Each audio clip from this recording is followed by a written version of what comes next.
Hey guys, tonight we're stitching, cauterizing, and occasionally sawing our way through the real story of pirate medicine.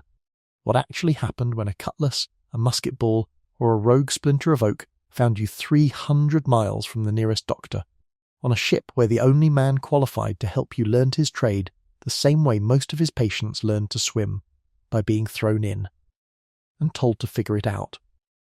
We're talking about a single wooden chest, so valuable that Blackbeard once blockaded an entire American harbour for it in May of 1718, threatening to send the severed heads of his hostages ashore if he didn't get it. We're talking about a compensation scale written directly into a ship's articles that paid 600 pieces of 8 for a lost right arm, more than most honest sailors earned in 3 years at sea. And we're talking about the men who did the actual cutting, barber surgeons, kidnapped surgeons, and at least one, a Welshman named Peter Scudamore, who did something almost no other ship's surgeon of the era chose to do. He signed on willingly and bragged about it. Welcome to the orlop deck, somewhere below the waterline, where the air smells like tar, bilge water, and something considerably worse, and where the line between living and dying usually came down to a bottle of rum, a steady hand, and luck. Go ahead and dim the lights now. If there's a fan nearby, let it hum low, the way wind moves through rigging you can't see from below. That's steady. Groaning creak a wooden ship makes all night long whether you're listening or not. You're warm right now, you're dry, and nobody nearby is holding a saw. None of that will be true where we're going tonight, but it doesn't have to be true for you. Let's ease into tonight's journey together. The first thing you notice isn't the sound. It's the smell, scorched rope, hot iron, and the particular sharpness of gunpowder that clings to the inside of your nose long after the guns have stopped.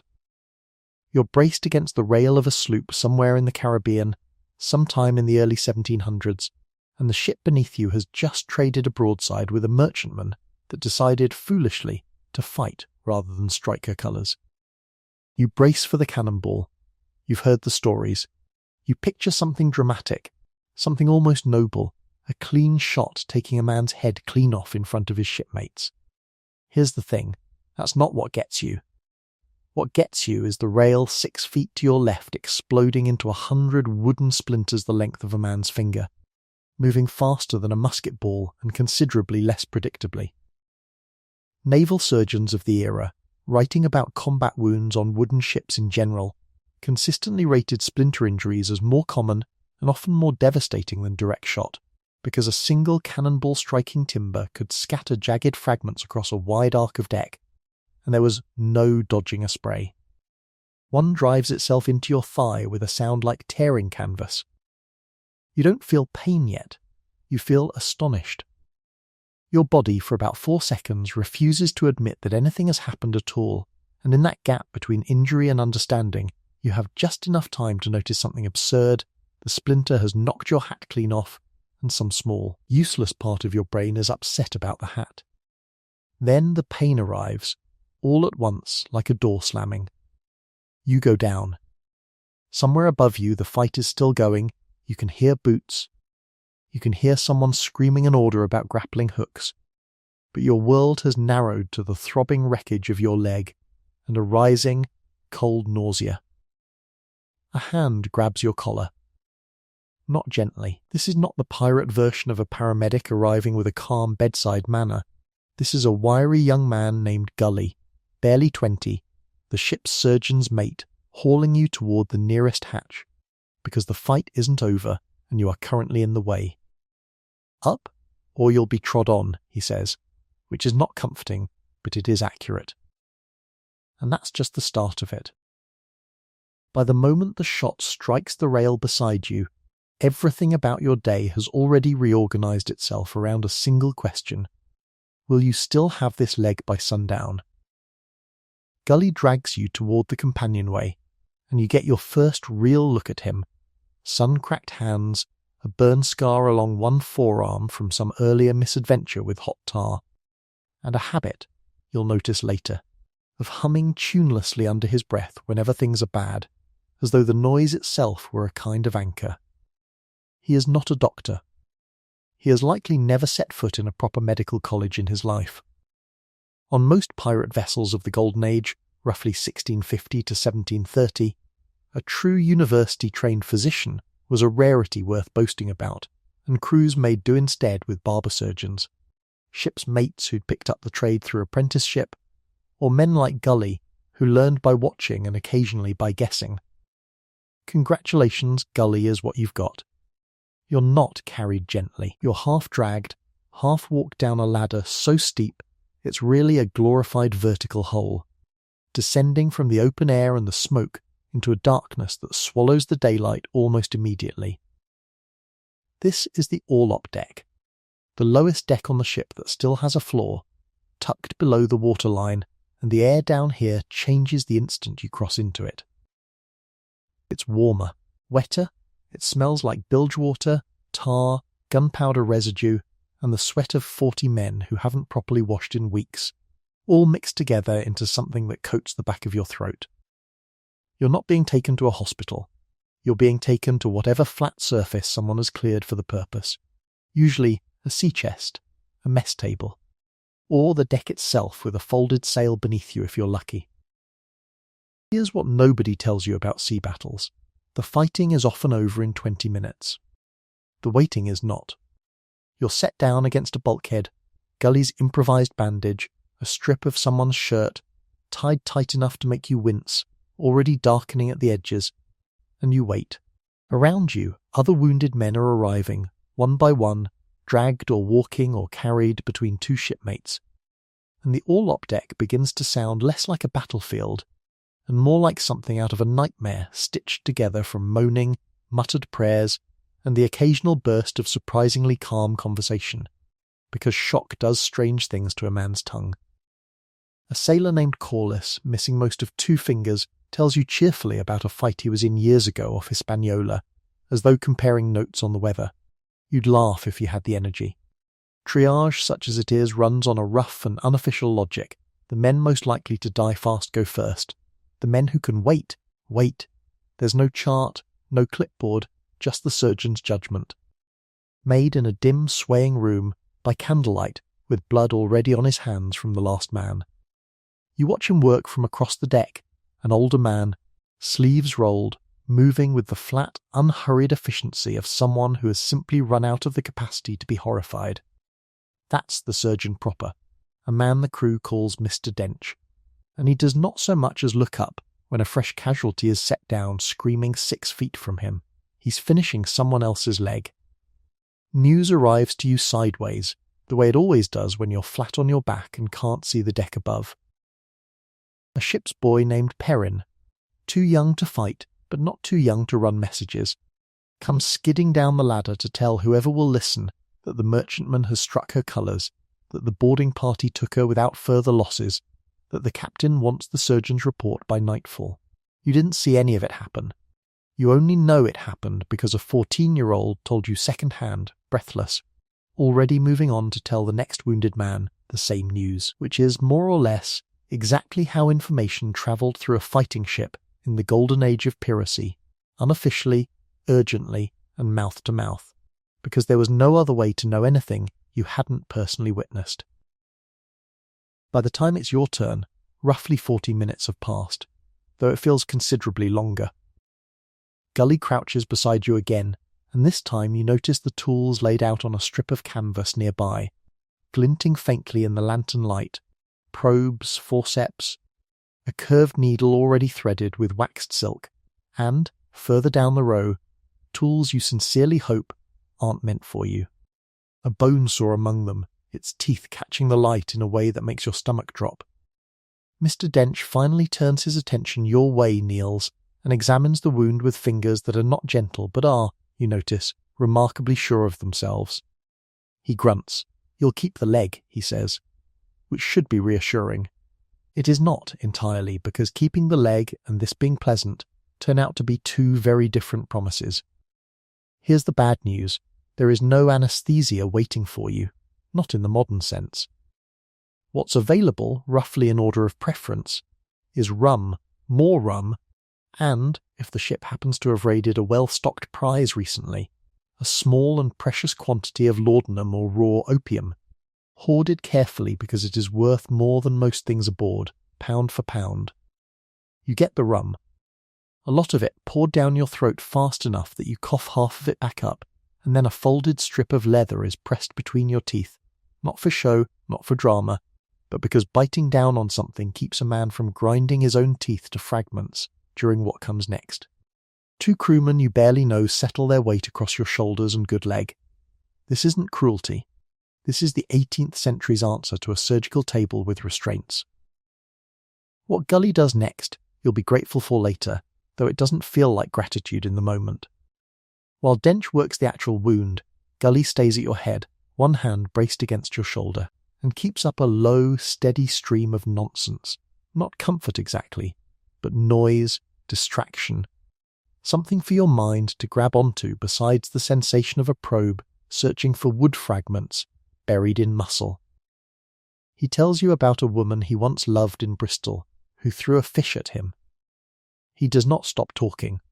Later, other wounded men on other ships would describe this same instinct in the surgeon's mates who tended them. Less a medical technique than a simple, stubborn refusal to let a man feel entirely alone while enduring something unbearable. It is, in its own strange way, one of the kindest things anyone does for you all night. An hour later, or what feels like an hour, the actual extraction happens, and it is exactly as unpleasant as you'd expect.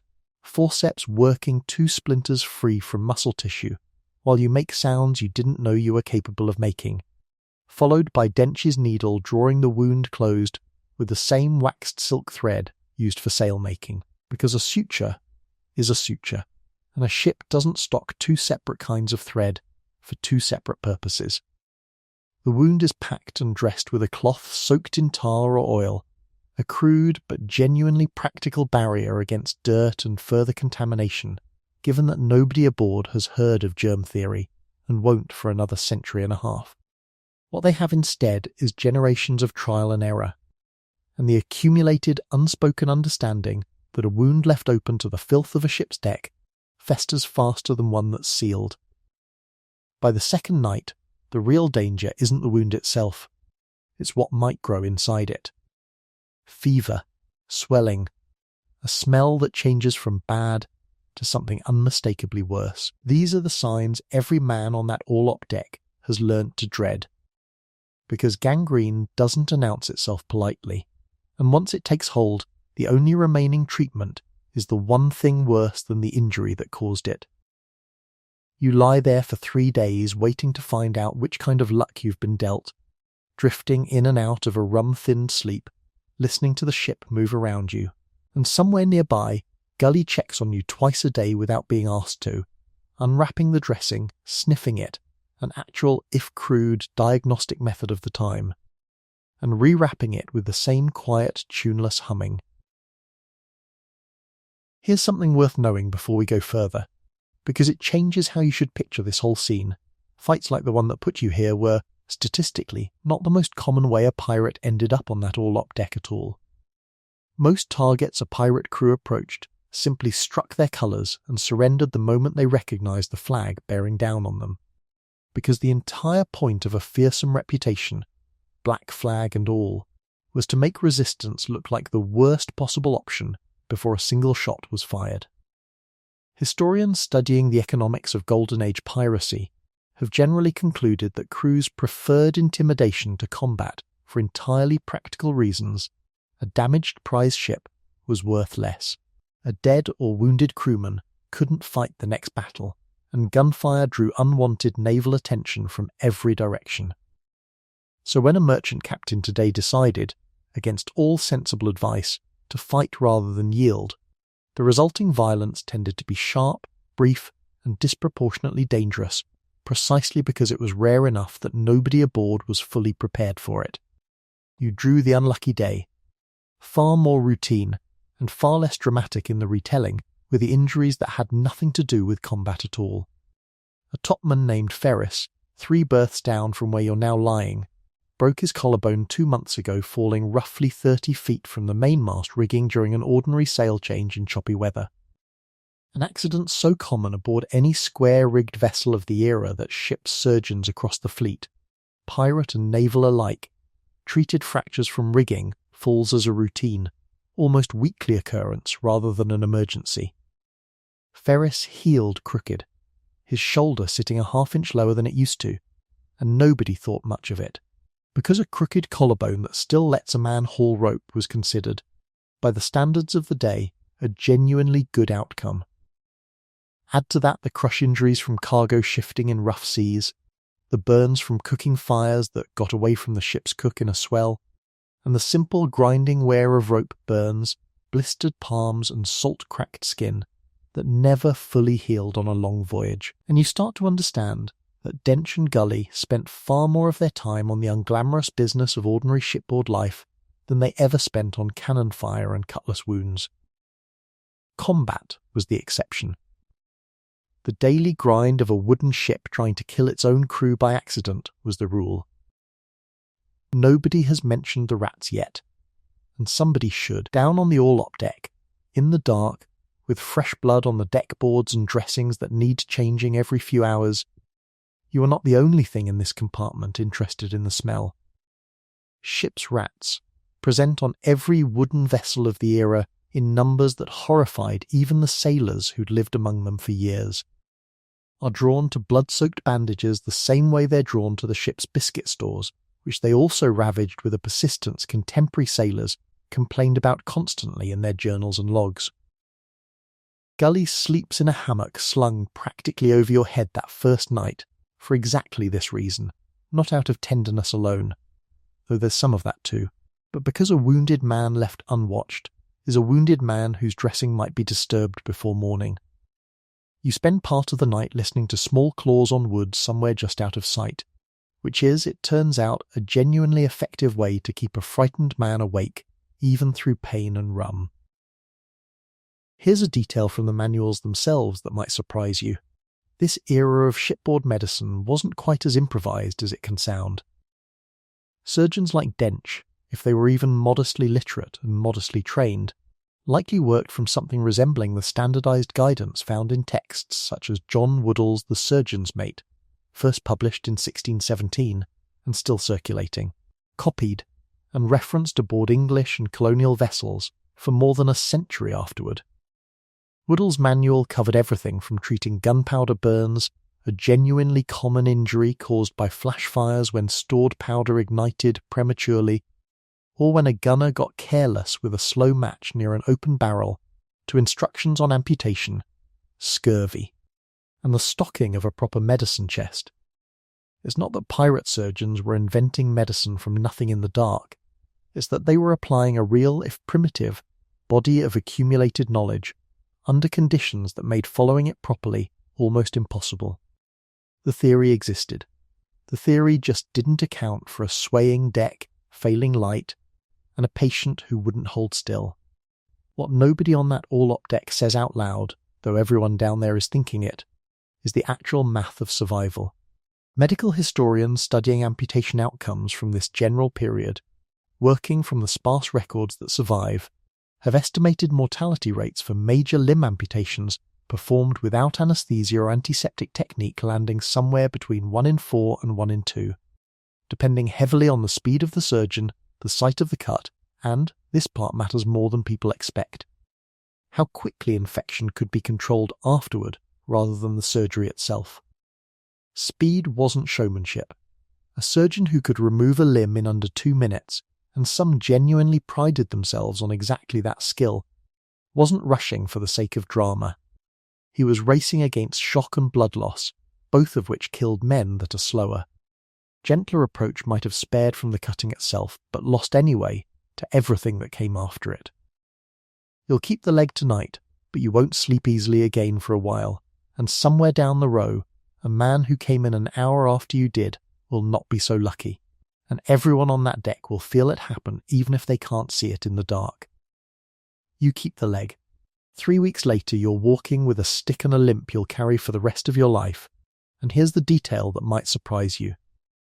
Under the ship's own articles, the written rules every man aboard signed before the voyage began, a wound like yours often carried a set compensation, paid out of the common plunder before shares were divided among the rest of the crew, a genuine, documented practice among Golden Age pirate ships, however informally enforced in any given case.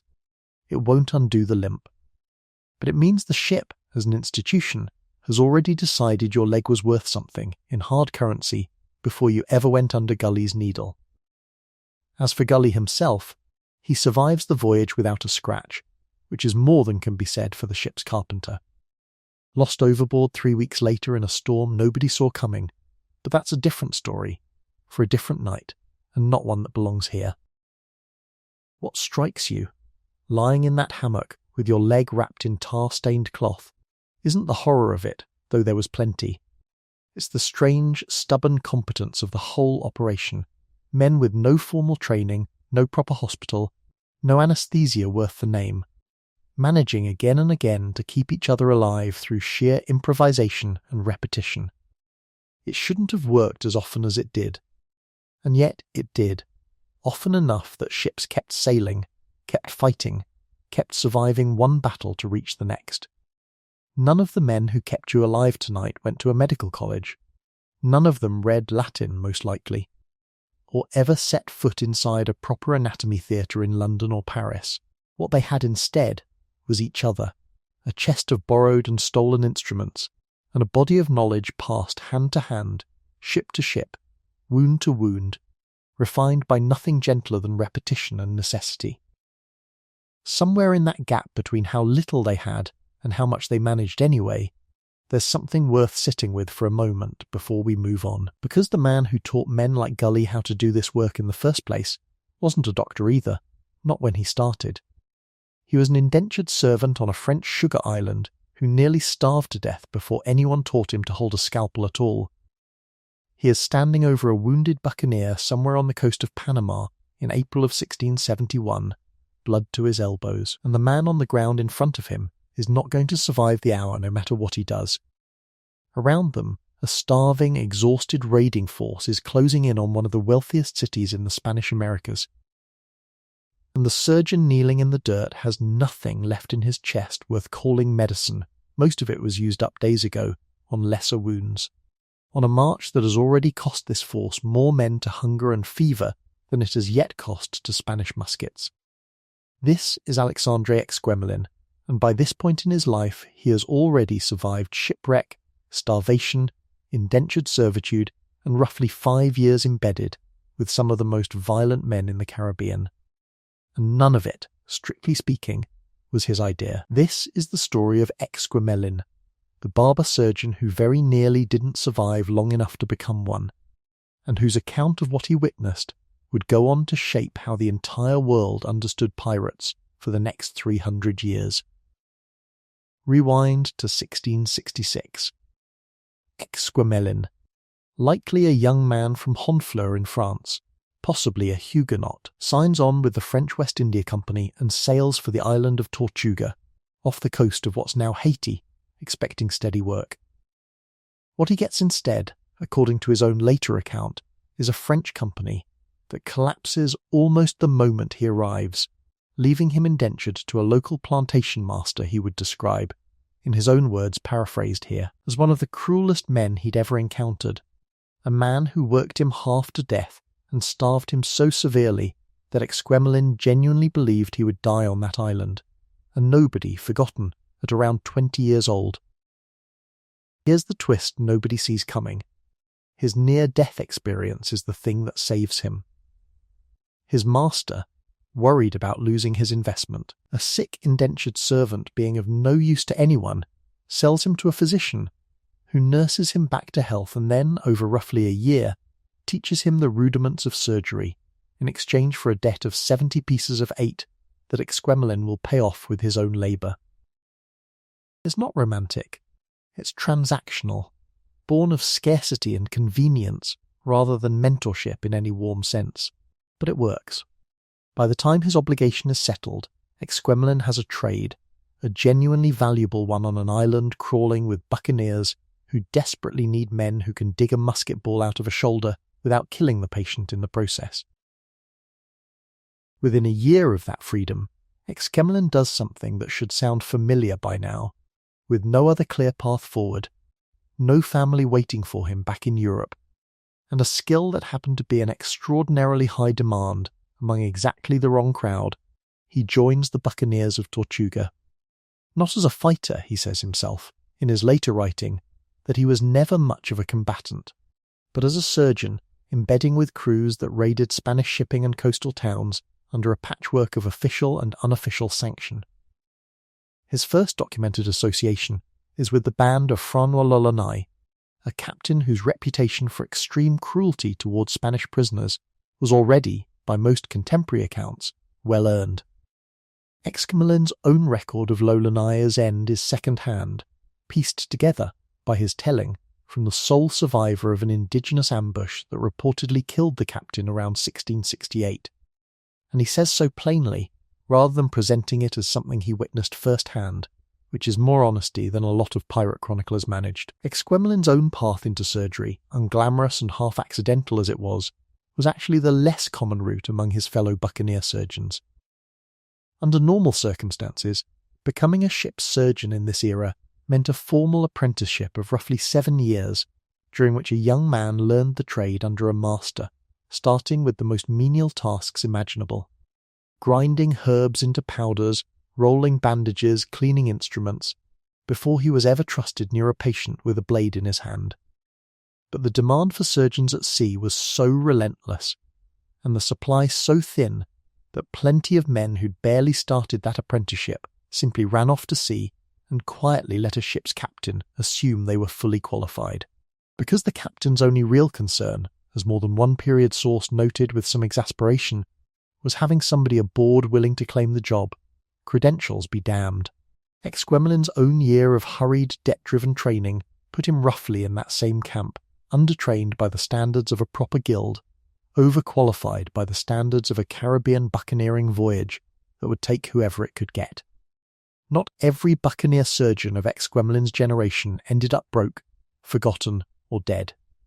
Robert Bindloss, an Englishman who sailed with the buccaneers around the same period, managed his career well enough to retire into genuine respectability, eventually becoming a wealthy landowner and a member of the Jamaica Assembly, a striking outcome for a man whose profession spent its days pulling shot and shattered bone out of other men's bodies on a rolling deck. Bindloss even married into Henry Morgan's own family, wedding Morgan's sister Anne Petronella in 1665, which tells you something about how tightly this whole world was stitched together. The surgeons, the captains, and eventually the colonial gentry they became were often the very same small circle of men, just at different points in their careers.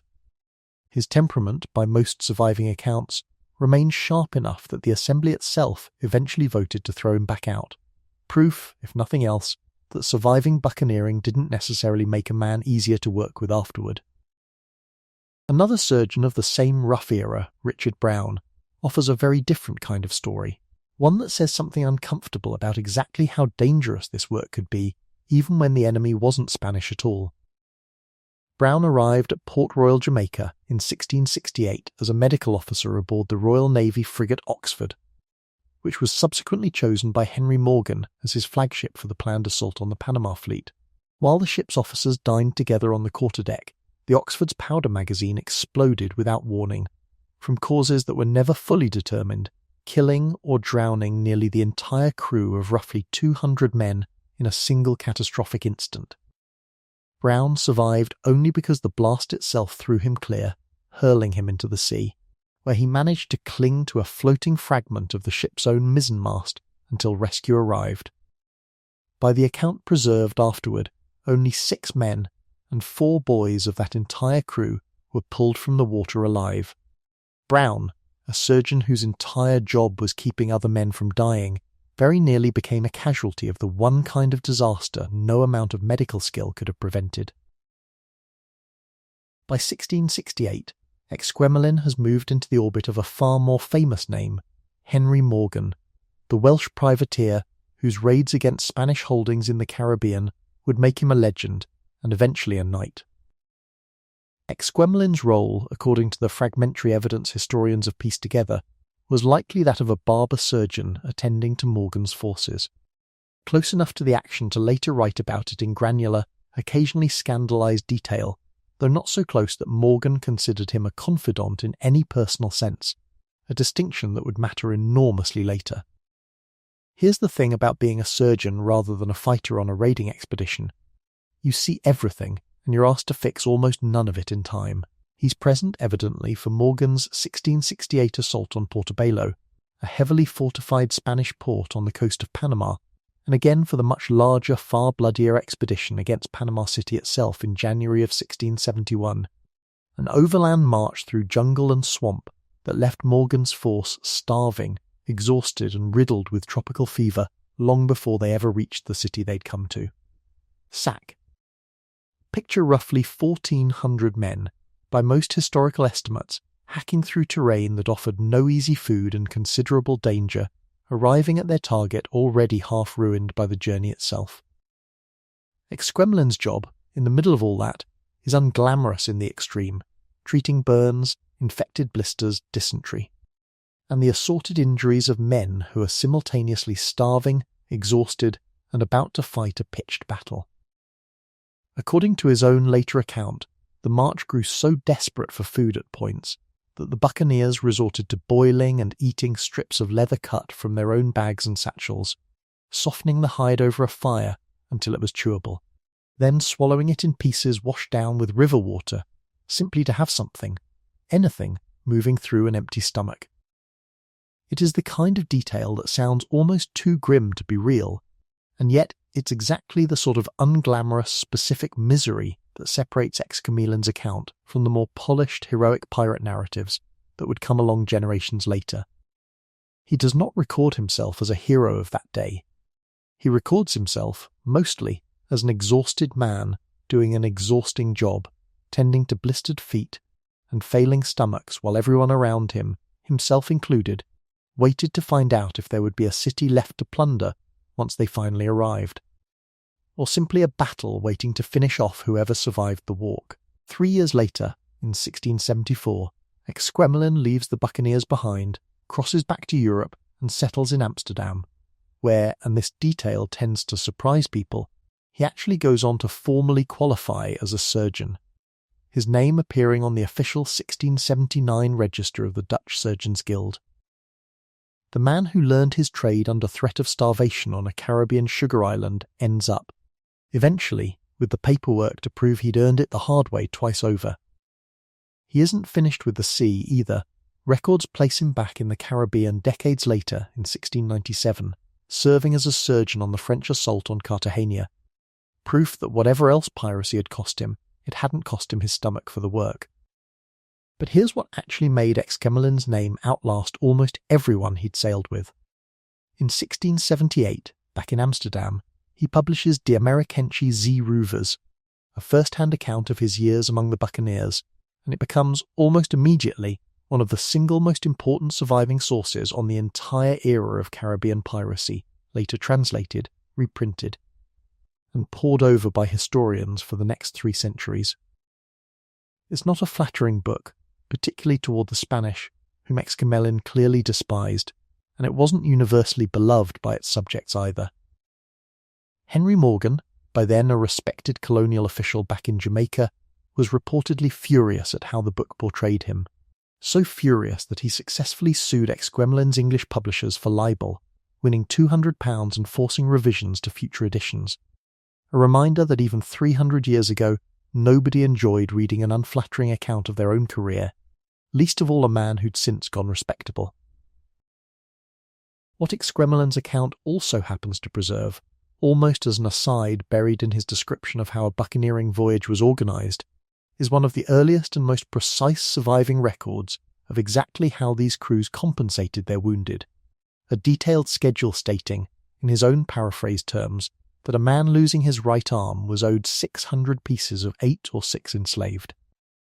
Persons taken as part of the plunder, the left arm, 500, the right leg, 500, the left leg, 400, an eye or a finger, 100 each, sums drawn directly from the common stock of whatever the voyage had captured, before any other shares were divided at all.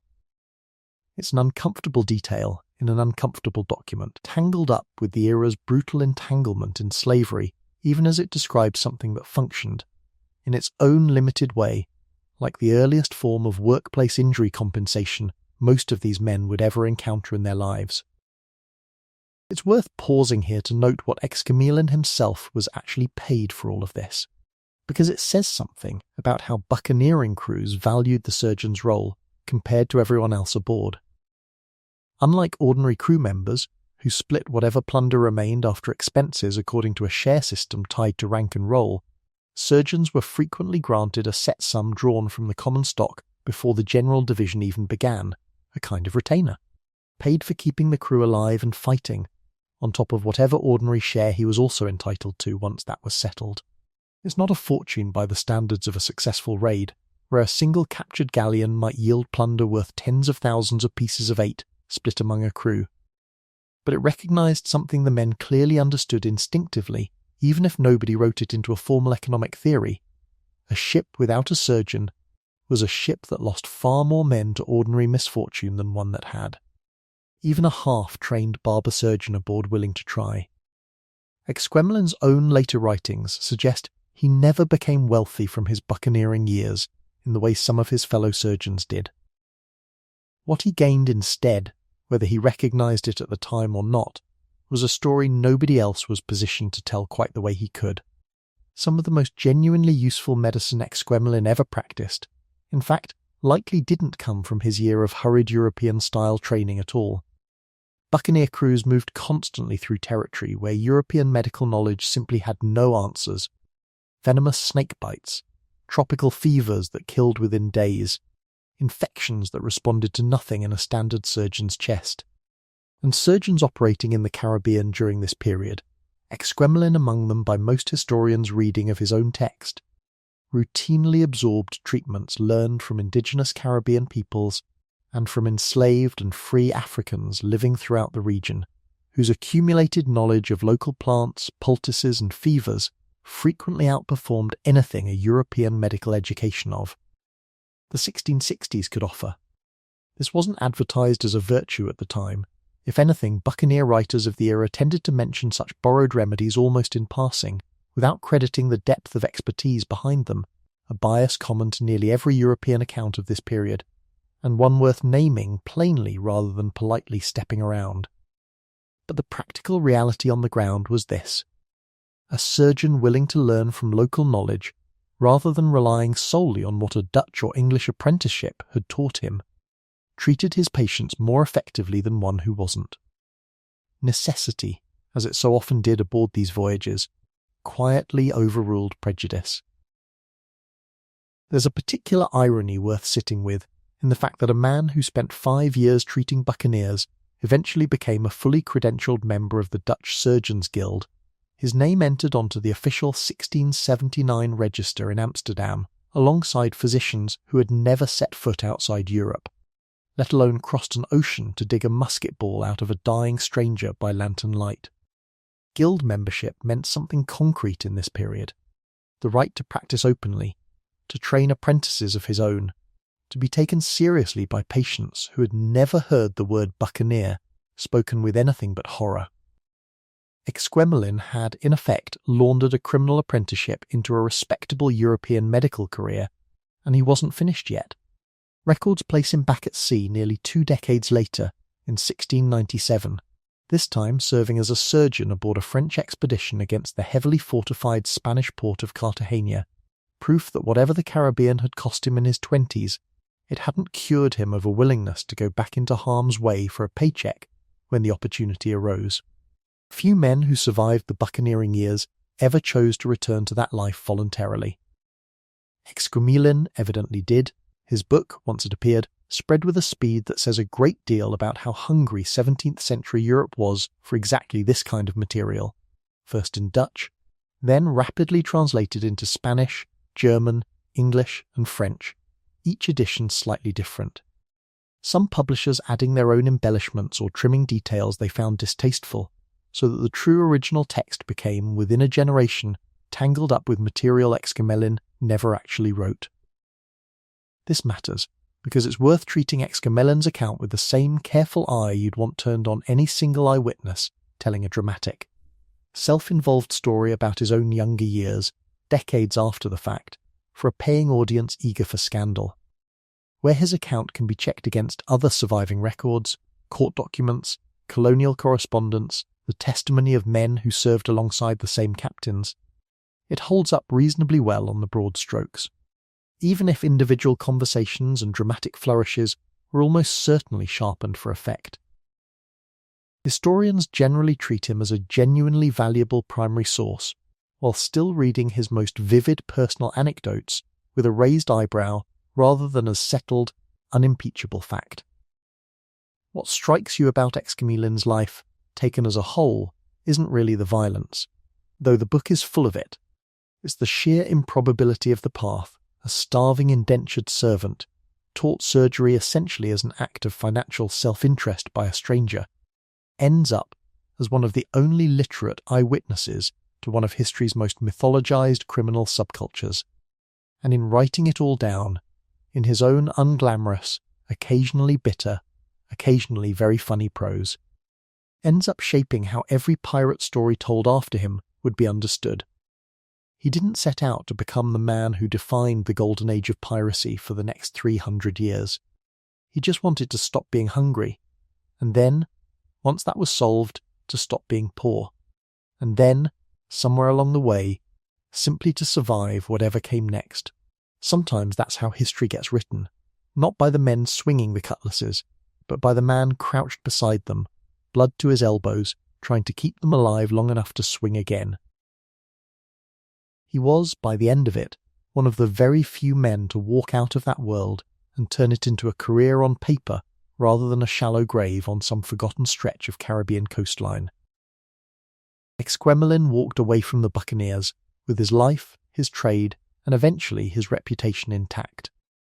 Not every surgeon who followed him into that same brutal apprenticeship would be so fortunate, and the chest of tools and medicines he carried with him, unremarkable as it must have looked from the outside, would within a few decades become valuable enough that entire cities learned to fear the men who wanted one.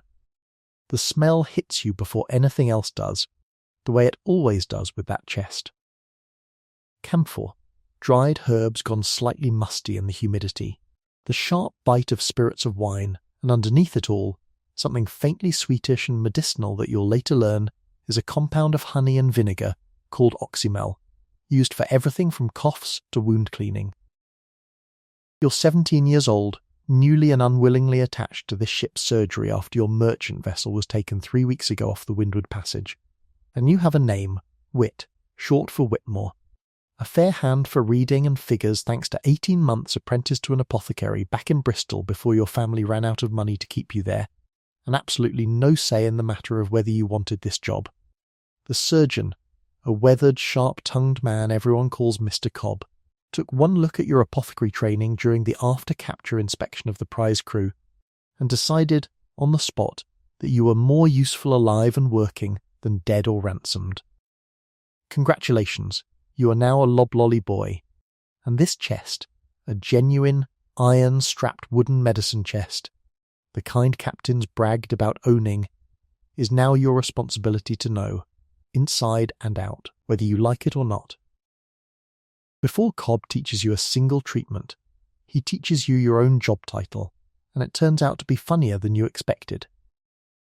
Lob Lolly Boy, the standard term for a surgeon's young assistant aboard English-speaking ships of this era, comes not from anything medical at all, but from Lob Lolly itself, a thick, unglamorous oatmeal and gruel porridge routinely spooned into sick and wounded men who couldn't manage solid food, the shipboard equivalent of hospital broth, thickened with whatever grain and fat the galley had spare that week. Ferrying bowls of that porridge to bedridden patients was, historically, one of the very first duties handed to a new assistant, important enough and constant enough that the whole job eventually took its name from the meal rather than from anything more dignified. You will spend, by Cobb's own cheerful estimate, roughly as much time this year hauling porridge as you will holding instruments, and somehow nobody mentioned that part when you were dragged below decks and told your new trade. Here's the first thing Cobb teaches you about actual treatment, and it's not what you'd expect from a modern hospital: the lancet. A small, sharp, unassuming blade, and by most accounts the single most frequently used tool in the entire chest, because bloodletting sat at the absolute centre of European medical theory in this era. The prevailing belief, inherited from ancient humoral medicine and still dominant well into the 18th century, held that most illness stemmed from an imbalance among 4 bodily fluids: blood, phlegm, and 2 kinds of bile, and that deliberately opening a vein to drain a controlled quantity of blood could restore that balance, whether the patient had a fever, a headache, or a broken arm nowhere near a vein worth opening. You watch Cobb open a vein in a feverish sailor's forearm within your first week aboard, collecting the blood in a small graduated bowl so he can judge the quantity by eye, and you understand, watching the man's face go pale rather than better, that this is not remotely the science it's presented as. It is, by nearly every modern medical assessment, actively harmful in most of the cases it was used for. And yet it was standard practice on nearly every ship, pirate or otherwise, sailing the Atlantic in this period, prescribed by physicians with genuine medical degrees from genuine European universities. Being wrong with confidence, it turns out, is not a modern invention. Purging comes next in your education, and if bloodletting was unpleasant to witness, this is worse to administer. Calomel, a compound of mercury used as a powerful laxative and supposed cure-all, sits in the chest in a small paper-wrapped packet, and Cobb doses it out with a casualness that will later strike you, once you know more, as genuinely alarming. Mercury compounds accumulate in the body over repeated exposure, and sailors dosed regularly with calomel across a long career sometimes developed symptoms of chronic mercury poisoning that nobody of the era correctly diagnosed as medicine-induced, blaming instead the sea air, bad luck, or simple constitution. You don't know any of that yet, 17 and newly enslaved to this trade. What you know is that a man with a fever, a stomach complaint, or nearly any ailment that didn't obviously call for the knife, got a dose of something that made him violently, thoroughly ill in an entirely different way within hours. And everyone aboard, including the patient, generally accepted this as evidence the treatment was working, rather than evidence that the body, left alone, would often have recovered anyway. Not everything in that chest is as grim as it sounds, and here's where you get your first genuine surprise. Tucked into a corner, wrapped carefully and kept apart from the cheaper stock, is a supply of powdered cinchona bark, Jesuits' bark, some call it, brought originally from Peru by Spanish missionaries, and by this point in the early 18th century. Recognised across Europe as a genuinely effective treatment for the recurring fevers of malaria decades before anyone understood why. Cobb treats it like the precious substance it is, doling out careful measured doses to men shaking with fever, rather than the reckless handfuls he applies to lesser complaints, and you watch, over the following days, a sailor who looked halfway to his own funeral steady, cool, and eventually stand up on his own legs again. It's the first moment in your short, unwilling career that medicine actually looks like it's supposed to work, rather than a ritual performed with great confidence and murky results, and something about that steadies you too, in a way you don't entirely expect. By your 3rd week aboard, you've learned something that will matter a great deal more than you realise yet. This chest, this specific iron-strapped box with its herbs and lancets and careful little paper packets, is worth more to this crew than almost anything else on the ship that isn't specie or plate. A pirate crew without a working medicine chest is a crew one bad fever season away from losing half its able hands, and everyone aboard, from the captain down to the newest pressed man, understands this without needing it explained. When word passes that a captured prize is carrying a well-stocked chest of its own, the reaction among the crew isn't the mild interest you'd expect towards, say, a hold full of dry goods. It's something closer to genuine excitement, the kind normally reserved for gold. You'll come to understand over the following months exactly how far some captains were willing to go to get their hands on one. The opium sits apart from everything else, locked in its own small compartment within the chest, and Cobb keeps the only key. It's the genuine painkiller aboard, the closest thing this ship carries to real anesthesia, and it's treated with a mixture of reverence and suspicion in roughly equal measure. Reverence because everyone has seen what it can do for a man in agony, suspicion because everyone has also heard stories of crews and captains alike developing a taste for it that outlasted any legitimate medical need. Laudanum, opium dissolved in alcohol, is the more common form you'll see used. A few careful drops measured into watered rum for a man in genuine screaming pain, enough to blunt the worst of it without pushing him past the edge of consciousness entirely. A balance Cobb calibrates by eye and experience. Because there's no scale aboard fine enough to measure it any more precisely than that, and getting it wrong in either direction carries real danger. Somewhere between the lancet and the opium, you learn that a fair portion of your new duties have nothing to do with fevers or wounds at all, and involve instead dental care in this period is, by any modern standard, brutal in its simplicity. A rotten or abscessed tooth gets pulled, full stop, using a hinged metal instrument called a turnkey or, on a rougher ship, whatever pliers happen to be closest at hand. There's no drilling, no filling, no saving a tooth once it's gone bad, only extraction. Performed without anything resembling modern numbing beyond the ship's ever-present rum. And Cobb hands you your very first turnkey in your 4th week aboard with the same brisk confidence he'd hand you a spoon. Your first patient, a gunner's mate with a molar that's been tormenting him for a week, grips the arms of his chair hard enough to leave marks, and afterward, spitting blood into a bucket, tells you it's the worst pain he's felt since a Spanish blade caught his shoulder 2 years back, and then, almost immediately, thanks you. Because the tormenting ache that had kept him from sleeping for a week is simply gone. You've just learned something true about most of this trade. The treatment and the injury sometimes look identical from the outside, and the only real difference is which one ends the suffering instead of starting it. There are other remedies tucked into corners of the chest that Cobb treats, with a mix of professional respect and quiet skepticism, holdovers from an older, more theatrical tradition of European medicine.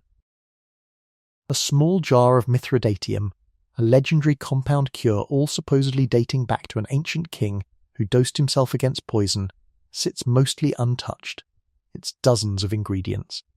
Some genuinely useful, most almost certainly decorative, more a symbol of a well-equipped chest than a treatment anyone aboard fully trusts.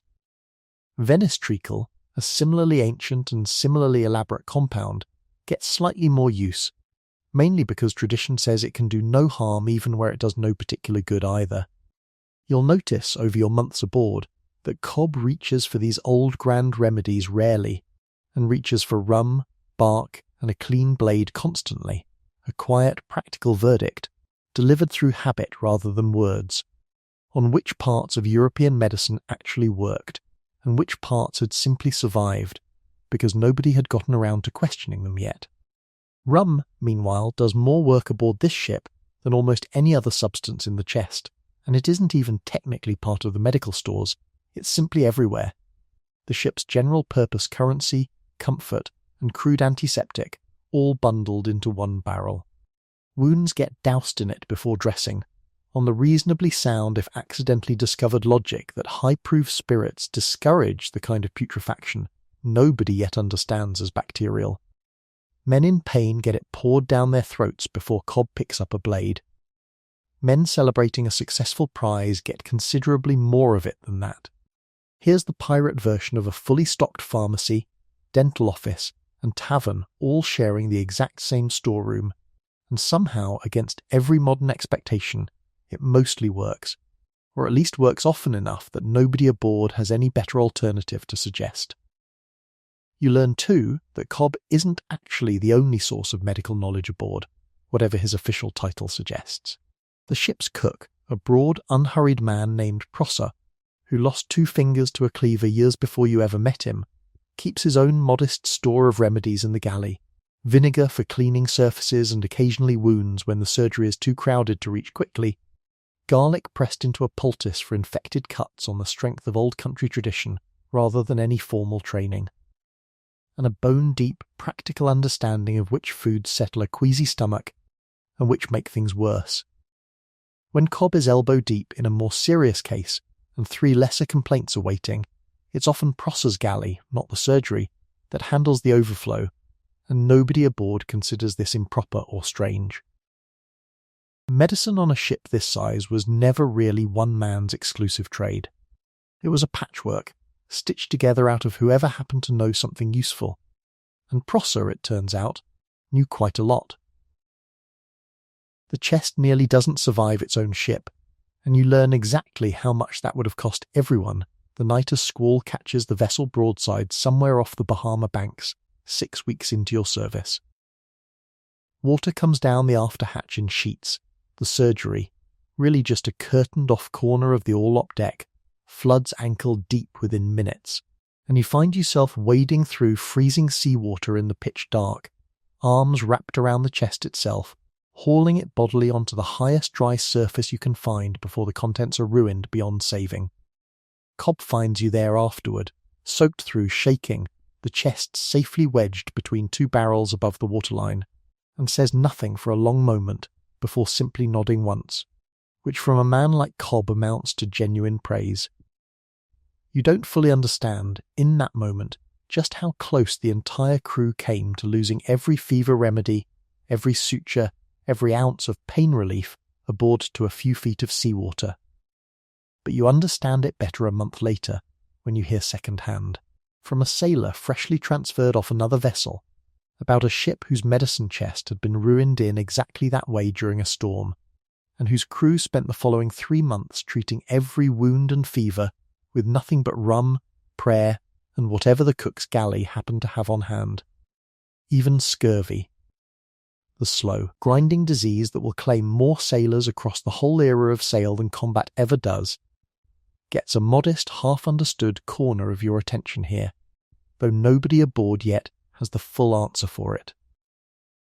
Cobb keeps a small supply of dried wormwood and other bitter herbs believed, on the strength of old tradition rather than firm science, to fend off the disease.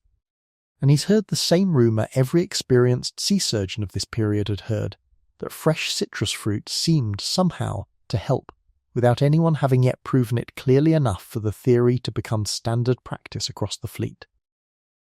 That confirmation is still decades away, waiting on a Scottish naval surgeon named James Lind, and an experiment he won't publish until 1747.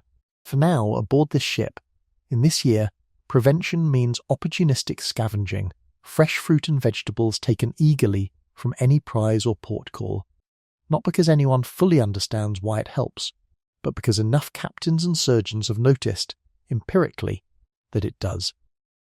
Within 2 months, you get your real test. A topman named Sedley comes down with a wound gone bad, a rope burn across his palm that seemed minor enough at the time, now swollen, hot, and streaked with red lines climbing up toward his elbow, a sign every experienced hand aboard recognises and dreads. Cobb puts you to work directly this time, not just fetching and holding, and you spend 2 full days changing dressings, sponging the man's fever-hot forehead, and administering careful doses of bark tea while Cobb debates, out loud and clearly torn, whether the arm needs to come off before the infection spreads further.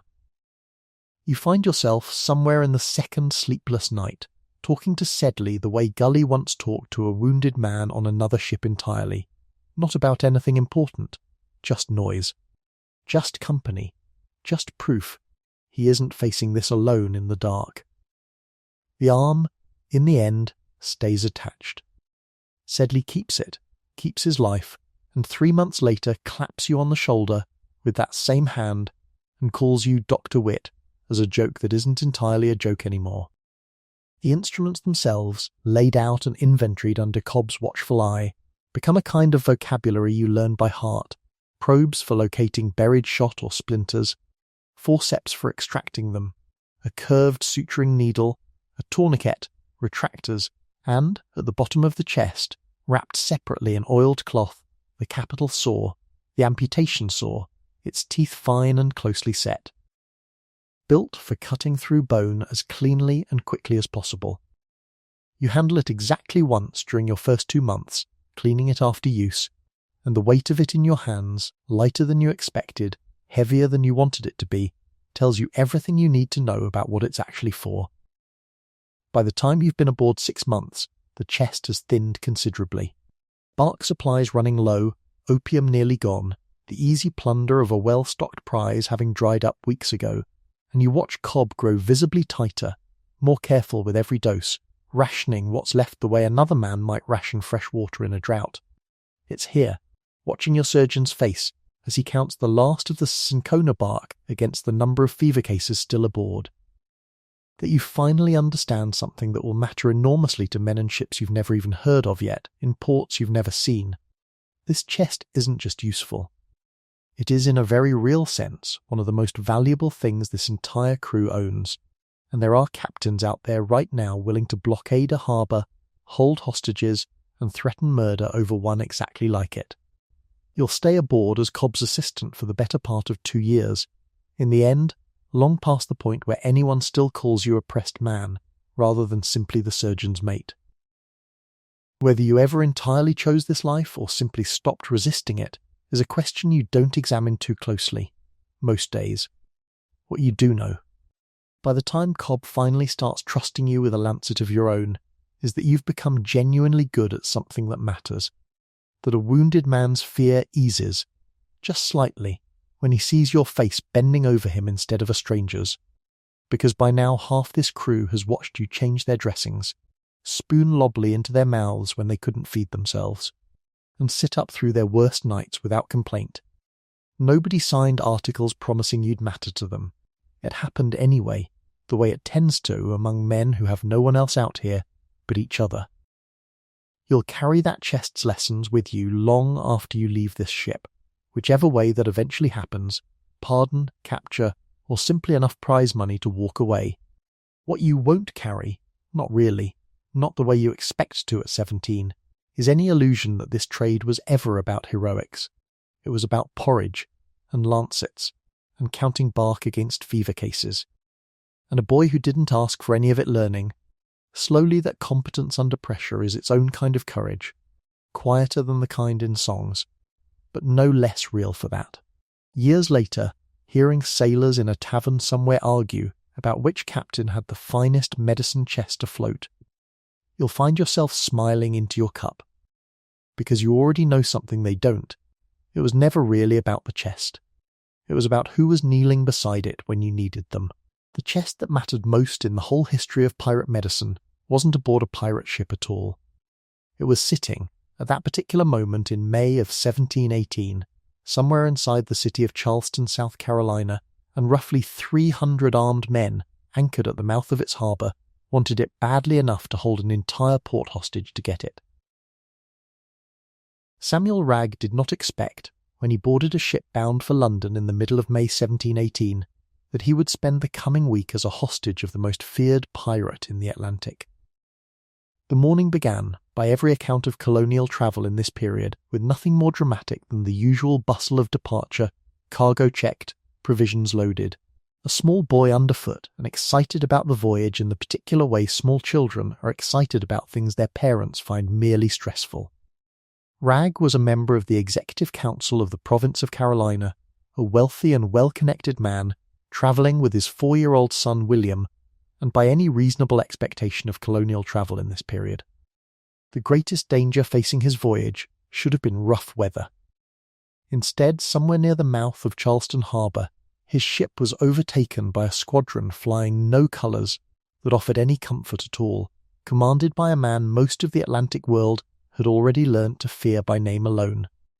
Edward Teach, known to history as Blackbeard. This is the story of the medicine chest that stopped a city, and the pirate captain whose reputation was so overwhelming that a single letter from him was enough to bring one of England's wealthiest American colonies to its knees without a shot fired at the town itself. Rewind slightly to understand how Blackbeard arrived at Charleston's doorstep in the first place, and why a man already infamous across the Atlantic chose this particular city, at this particular moment, for the single boldest act of his short, violent career. By early 1718, colonial officials up and down the American coast had already grown accustomed to hearing his name attached to fresh trouble, each report a little more alarming than the last. By early 1718, Teach commanded a formidable flotilla built around his flagship, the Queen Anne's Revenge, a former French slave ship he had captured and refitted the previous year, mounting somewhere in the range of 40 guns, an extraordinary amount of firepower for a pirate vessel of this period, rivaling many naval warships of the era. 3 smaller vessels sailed alongside her, one commanded by Stead Bonnet, a Barbadian plantation owner turned pirate captain whose own path into piracy remains one of the era's stranger footnotes, a man of some wealth and education who had, by most contemporary accounts, simply grown restless with respectable life and bought a sloop rather than earning one through the usual route of mutiny or capture. Together, this combined force represented one of the most powerful pirate squadrons operating anywhere in the hemisphere that year. In mid-May of 1718, this flotilla arrived off Charleston and did something almost unheard of in the history of Atlantic piracy up to that point. Rather than simply raiding and departing, Blackbeard settled his ships across the harbour mouth and stayed. For roughly a week, according to the most detailed surviving accounts, no vessel could enter or leave Charleston's harbour without his permission. The blockade was total, and it was deliberate. Blackbeard's forces captured somewhere between 8 and 9 ships attempting to run the harbour during that week, seizing cargo, provisions and hard currency, and in the process, they struck what one contemporary account described, in terms historians still quote today, as a great terror across the entire province. Among the vessels taken was the one carrying Samuel Wragg and his young son.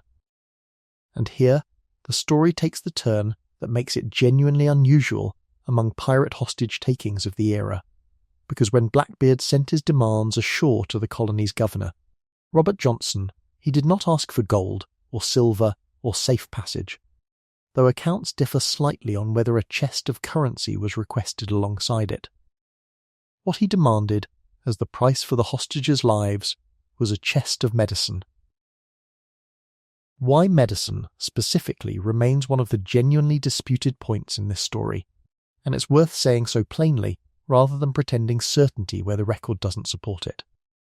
Some accounts drawing on period rumour suggest that Blackbeard's crew was suffering from venereal disease, described in period language as the French disease, and needed treatment urgently enough to risk this kind of extraordinarily public, extraordinarily dangerous demand.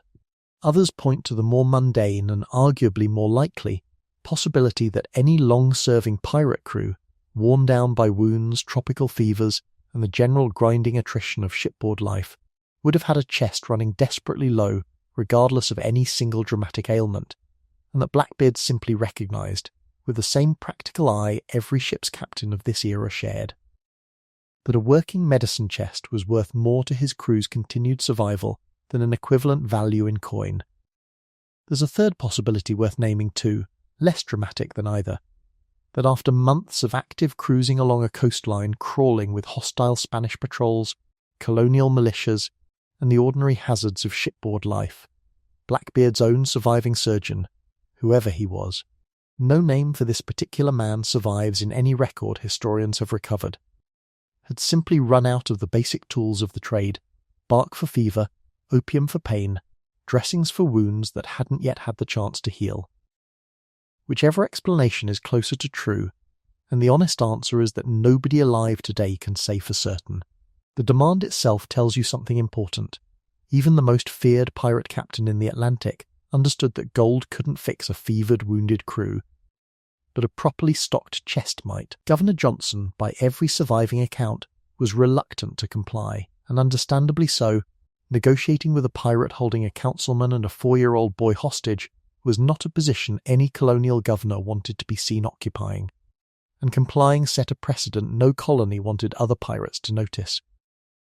But the alternative, spelled out clearly in Blackbeard's demands, was the murder of the hostages and, according to some accounts, the delivery of their severed heads back to shore as proof. Faced with that choice, Johnson agreed.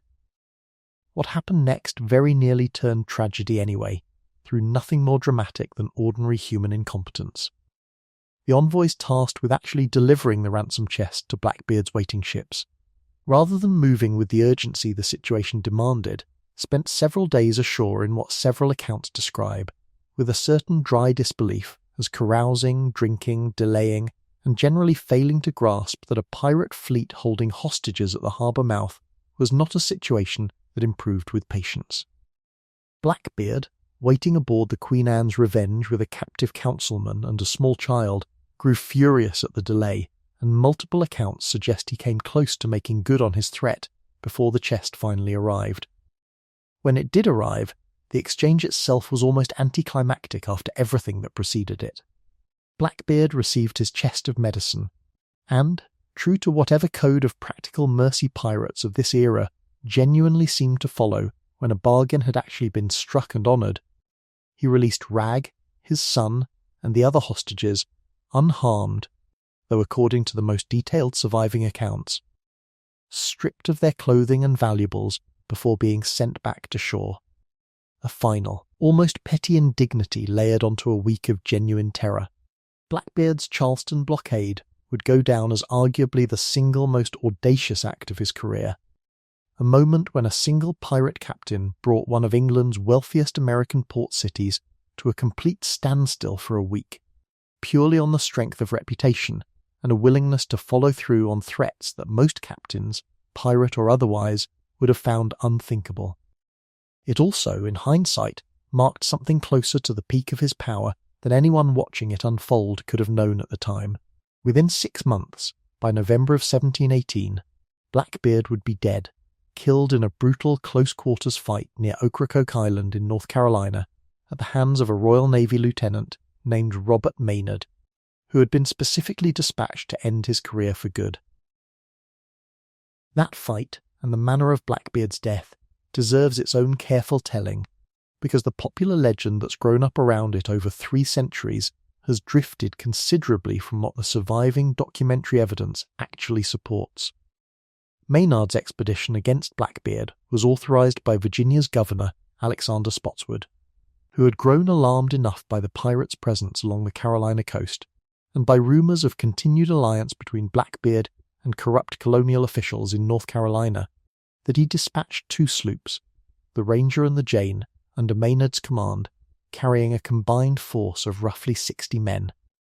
Maynard found Blackbeard's sloop anchored near Ocracoke Inlet in the early morning hours of November 22, 1718, and what followed was not the clean, single-combat swordfight of popular imagination, but something considerably messier and in its own way more genuinely dramatic.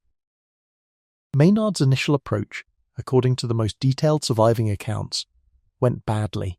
Blackbeard's crew opened fire as the naval sloops closed in, and the resulting broadside killed or wounded a significant portion of Maynard's men before the 2 vessels ever came close enough to board.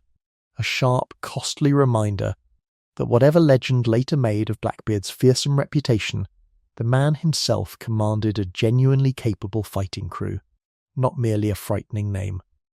Maynard, thinking quickly, ordered most of his surviving crew below decks, out of sight, leaving his ship looking nearly abandoned from Blackbeard's vantage point, a deliberate deception meant to draw the pirates into boarding what looked like an undermanned, badly damaged prize. Accounts suggest Blackbeard seeing what appeared to be a crippled, thinly crewed sloop drifting within reach, called across the water something to the effect that no quarter would be given, a boast entirely in keeping with his reputation, and one that would prove within minutes to be badly premature.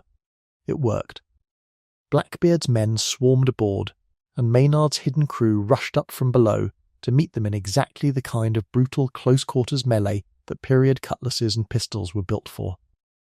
The fight between Maynard and Blackbeard himself, when it came, was reportedly ferocious and remarkably close fought, given how one-sided the outcome eventually proved. Accounts describe Blackbeard taking multiple pistol shots and numerous sword wounds before finally going down, a level of physical punishment that has fed centuries of legend about his supposed near-supernatural toughness. Though it's worth noting plainly that severely wounded men in genuine close combat frequently continued fighting on adrenaline for longer than seems physically reasonable, a documented phenomenon that doesn't require anything mystical to explain it. Blackbeard died on the deck of Maynard's own ship, and in the brutal custom of naval warfare against pirates in this period. Intended specifically as a warning to others, his head was severed and displayed, reportedly hung from the bowsprit of Maynard's vessel for the journey back to Virginia, where a bounty had been placed on it by Governor Spotswood. What almost never makes it into the popular retelling is what happened to the ordinary crew who survived that final fight. Men whose names carry none of Blackbeard's mythology, but whose fates were, in their own way, just as consequential. Several of Blackbeard's surviving men were captured and later stood trial for piracy. Facing the same grim calculus every captured pirate crew faced in this era, conviction meant hanging, near certain and swift, while the only real hope of escaping that fate lay in convincing a court that you'd been forced into piracy against your will, coerced rather than willing. Courts of this period, it's worth noting, took that defence seriously more often than popular imagination tends to credit. Men who could produce witnesses testifying they'd been taken off a captured merchant vessel unwillingly rather than volunteering stood a genuine chance of acquittal, which is part of why so many trial records from this era are dense with exactly that kind of testimony. Sailors and captains alike swearing to who had joined freely and who had been dragged aboard in irons. Israel Hands, one of Blackbeard's officers, is a genuinely documented figure from this crew, though it's worth flagging plainly that considerable confusion exists between Hands and other similarly named pirates from the same general period. And some popular retellings conflate details that belong to different men entirely. What's better documented is that Hands did not die at Ocracoke. Some accounts suggest he had been put ashore for medical treatment before the final fight, and so escaped the battle that killed his captain, later facing trial and, according to several accounts, surviving it. Though his life afterward is recorded only patchily and with considerable gaps that honest history has to acknowledge rather than paper over with invented detail. Stede Bonnet, the plantation owner turned pirate who had sailed alongside Blackbeard during the Charleston blockade earlier that same year, met his own end within weeks of Blackbeard's death. Captured separately and tried for piracy in Charleston itself, the very city his flotilla had helped terrorize back in May. Bonnet's story, taken as a whole, remains one of the genuinely strange footnotes of the entire Golden Age, precisely because he doesn't fit the usual profile at all. Most pirates of this era came up through poverty, naval service, or the merchant marine. Men with few options and a captured ship offering the first real chance at a different kind of life. Bonnet, by contrast, was a man of property and education on the island of Barbados, and by most contemporary rumour, his sudden pivot into piracy in 1717 owed less to financial desperation than to some combination of restlessness, marital unhappiness, and what one contemporary account described. With evident bemusement as a kind of sickness of mind, though modern historians are understandably cautious about diagnosing a man 3 centuries dead from second-hand gossip. What's documented rather than speculated is this: Bonnet actually purchased his own sloop, the Revenge, outright, and hired a crew rather than earning his position through mutiny or capture the way nearly every other pirate captain of the era did. It made him, from the very start, an object of some curiosity among his own men, several of whom reportedly had more genuine sailing experience than their captain did. Bonnet's defence at trial, by surviving court accounts, amounted to claiming he had never personally ordered any attacks, attempting to shift blame onto his crew and onto Blackbeard specifically, a defence the court did not find persuasive. He was convicted and sentenced to hang. In a final documented attempt to save himself, Bonnet wrote directly to Governor Johnson, the same governor who had negotiated the medicine chest ransom months earlier, pleading for clemency. His letters, by contemporary account, considerably more desperate and personal than anything the court had expected from a man of his former social standing. Johnson refused. Bonnet was executed at White Point near Charleston's old walled city on December 10, 1718. A little less than 2 years after his unlikely pivot from plantation life to piracy had begun, and his body, along with those of several of his crew, was left hanging afterward as a public warning, in keeping with the standard deliberately gruesome practice of the period. Visible to every ship approaching the harbour, that had once been held hostage for a chest of bark and lancets. There's a quieter irony sitting underneath the whole Charleston episode that's worth naming before we move past it. The medicine chest Blackbeard demanded and received in May of 1718 almost certainly outlived him. Chests of this era were sturdy, valuable pieces of equipment, restocked and reused across multiple voyages and, quite plausibly given how quickly ships and crews changed hands through capture in this period, multiple crews entirely. It's entirely possible, though undocumented and impossible to confirm, that some portion of the very bark, lancets and dressings Blackbeard extorted from a terrified colonial city in May ended up, 6 months later, doing nothing more dramatic than treating an ordinary rope burn or a routine fever aboard whatever vessel eventually inherited it, long after the man who'd risked an entire city's fury to obtain it was already dead and his head already removed as a trophy. Somewhere aboard a nameless sloop, in other words, a loblerly boy not unlike young Wit, may well have spooned porridge and measured bark from a chest, with a story neither he nor anyone else aboard would ever know. The chest, in other words, outlasted the terror that got it. Most things useful tend to.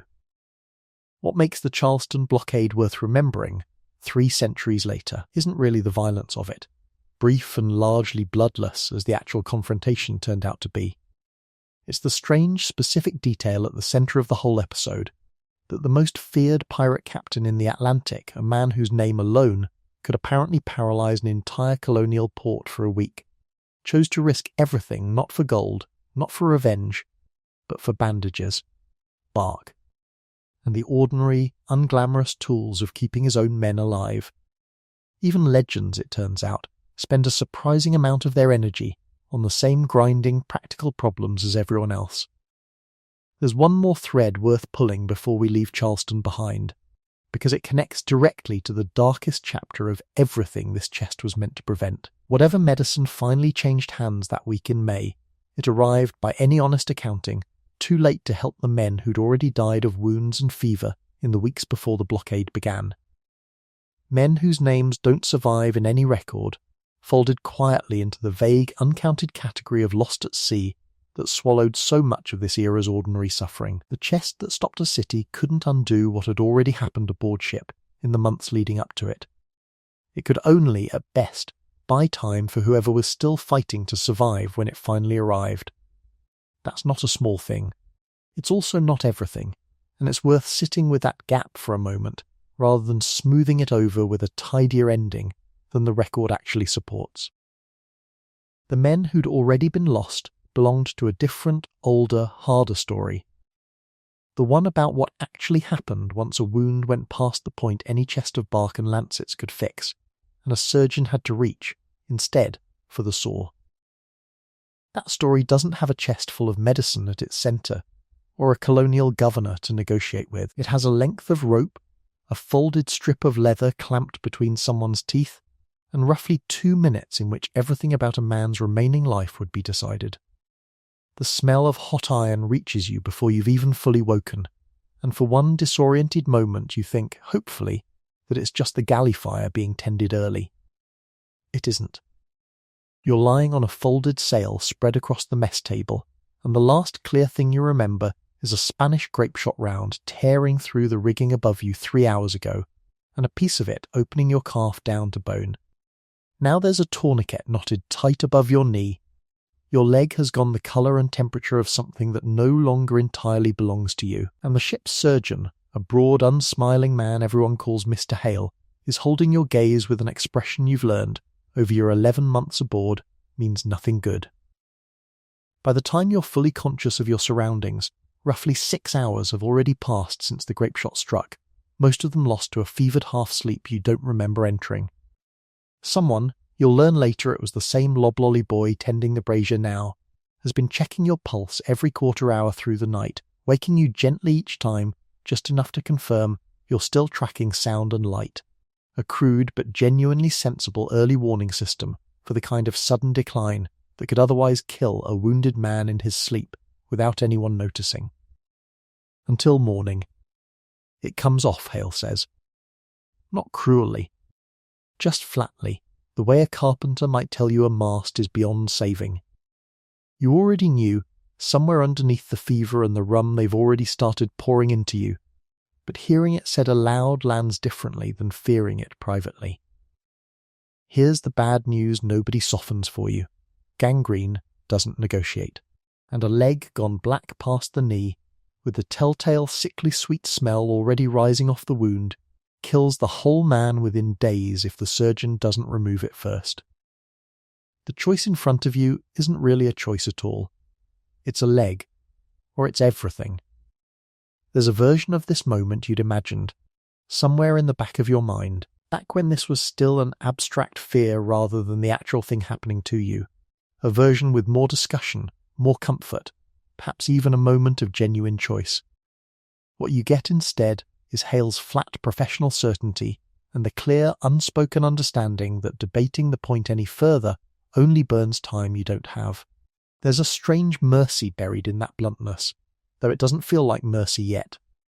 A surgeon who hesitated, who dressed the decision up in gentler language and let you linger over it, would only be giving the infection more time to spread while you found the courage to agree to something you already knew was inevitable. What happens next moves faster than you expect, and that speed, you'll come to understand, is entirely deliberate. Two crewmen you know only by nickname, Tolliver and a Portuguese sailor everyone calls Fig, for reasons nobody's ever bothered explaining to you, settle their full weight across your chest and good leg, not gently, because gentleness isn't the point tonight.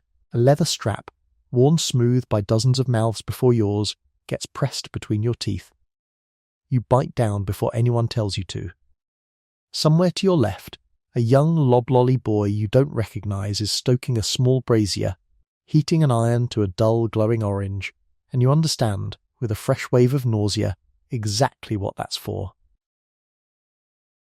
By the time Hale picks up the tourniquet screw and tightens it further, cutting circulation completely rather than merely restricting it, you've already stopped being able to track time in any normal way. This is the era's answer to blood control, crude and effective in roughly equal measure. A windlass tourniquet, tightened by hand until the limb below it goes numb and bloodless, buying the surgeon a window of perhaps a few minutes before the tissue below starts dying from lack of blood on its own, tourniquet or no tourniquet. Hale doesn't waste the window. He works with the flat, practiced speed of a man who has done this more times than either of you would like to count.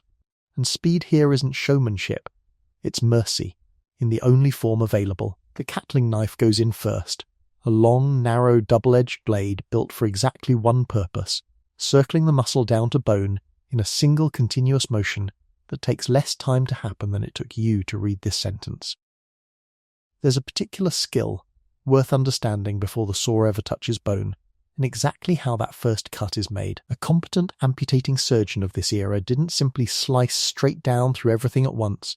He cut in stages, skin first, drawn back and held clear with a retractor, then muscle, cut slightly shorter than the skin flap, so that once the bone beneath was finally sawn through, there would be enough loose tissue remaining to fold back over the stump and close it properly.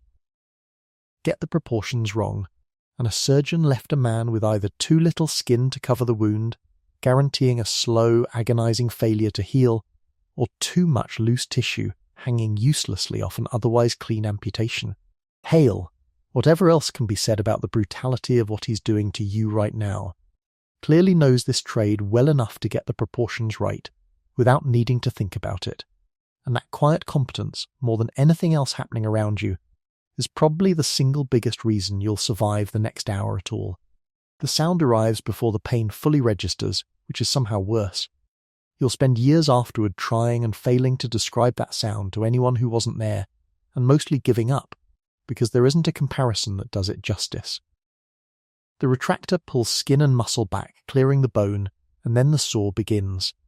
Not slow, not delicate, but brisk, rhythmic, over in a count of perhaps 20 strokes by men who've timed themselves against each other in quieter moments, half joke and half genuine professional pride. You scream. Everyone expects you to.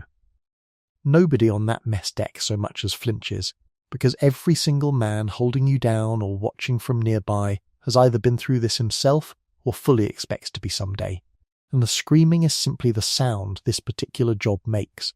What happens the instant the bone gives way and the limb comes free is the part almost nobody describes honestly in the popular retellings. So let's sit with it plainly for a moment. The leg is gone, set aside. And what remains is a raw, open wound spurting blood from severed vessels in a way that would kill you within minutes if nothing else happened next. This is where the hot iron finally earns its place in the story. Hale, moving without pause, presses the glowing metal directly against the largest bleeding vessels, cauterizing them shut with a hiss and a smell that will follow you, faintly, for the rest of your life whenever you catch a whiff of scorched meat at the wrong moment. It is horrific. It is also, by the surgical logic of this era, one of the only reliable ways available to stop catastrophic bleeding fast enough to keep a man alive through the next hour, let alone the rest of the operation. Ligature, tying off individual blood vessels with waxed thread rather than simply burning them shut, was known and used by more skilled surgeons of this period, and represented where a surgeon had the training and steady enough hands to manage it under battlefield conditions, a genuinely gentler and more precise alternative to raw cauterization. It required more time, more light, and considerably more delicacy than the hot iron did, which is exactly why not every surgeon on every ship could be relied on to use it consistently, especially in the rushed, poorly lit conditions of a real emergency rather than a calm demonstration. Hale, it turns out, knows both methods, and uses a combination, ligature on the vessels he can isolate cleanly, the hot iron for the rest, in the interest of finishing before shock finishes you first. You won't remember which method saved which vessel. You'll remember, for the rest of your life, the smell. The flap of skin and muscle Hale left loose during the initial cut now gets folded back over the stump and sutured closed with the same waxed silk thread used throughout the chest for every other wound aboard, a small, almost anticlimactic final step after everything that preceded it, stitches drawn tight, and even by hands that remarkably haven't shaken once through the entire procedure. From the moment the catling knife first touched skin to the final stitch closing the wound, perhaps 3 minutes have passed. It will be the longest 3 minutes of your entire life, and also somehow over almost before you've fully registered that it started. You don't die.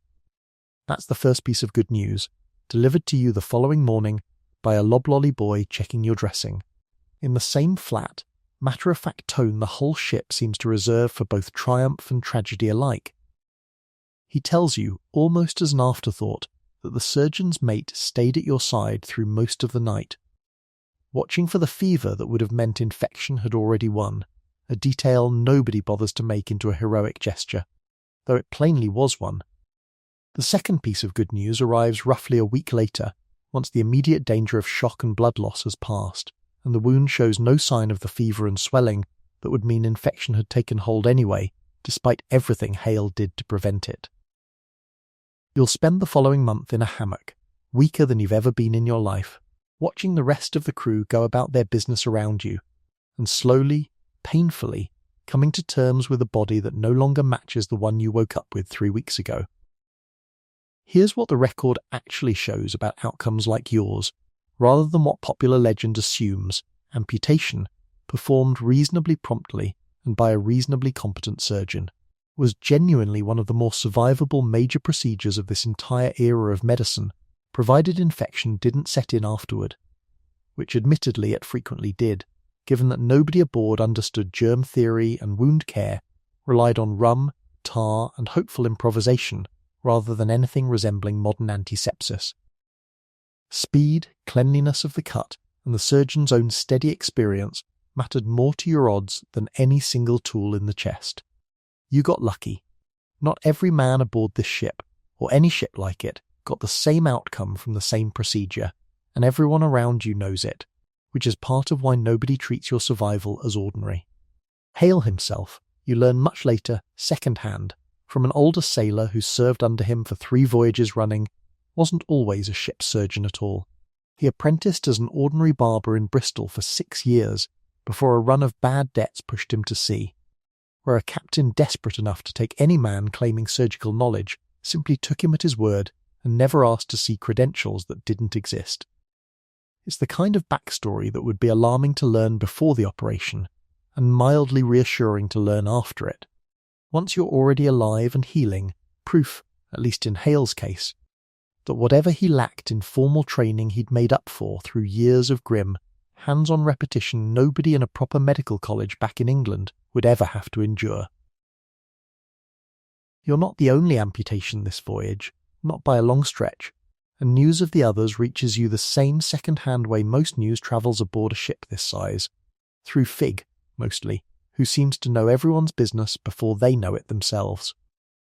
There was a topman named Ordway, taken off at the shoulder 2 months before you joined this crew, who died 3 days later of a fever nobody could break, his loss recorded in the ship's log with a brevity that still strikes you, once you hear about it, as almost unbearably small for the size of what actually happened to him. There was also a gunner named Price, who lost 2 fingers to a jammed cannon breech back in the spring, and healed clean within a fortnight. Back at his post before the wound had even fully closed, cheerfully showing off the scar to anyone who'd look. 2 men, 2 outcomes, no obvious explanation for why one lived easily and the other died hard, beyond the blunt, uncomfortable truth that infection in this era was a matter of luck dressed up as medicine. You'll carry both of their stories with you now, weighed against your own, for the rest of whatever life you have left. Congratulations, you've survived something roughly a quarter to half the men who go through it do not, depending on which set of grim historical estimates you trust most.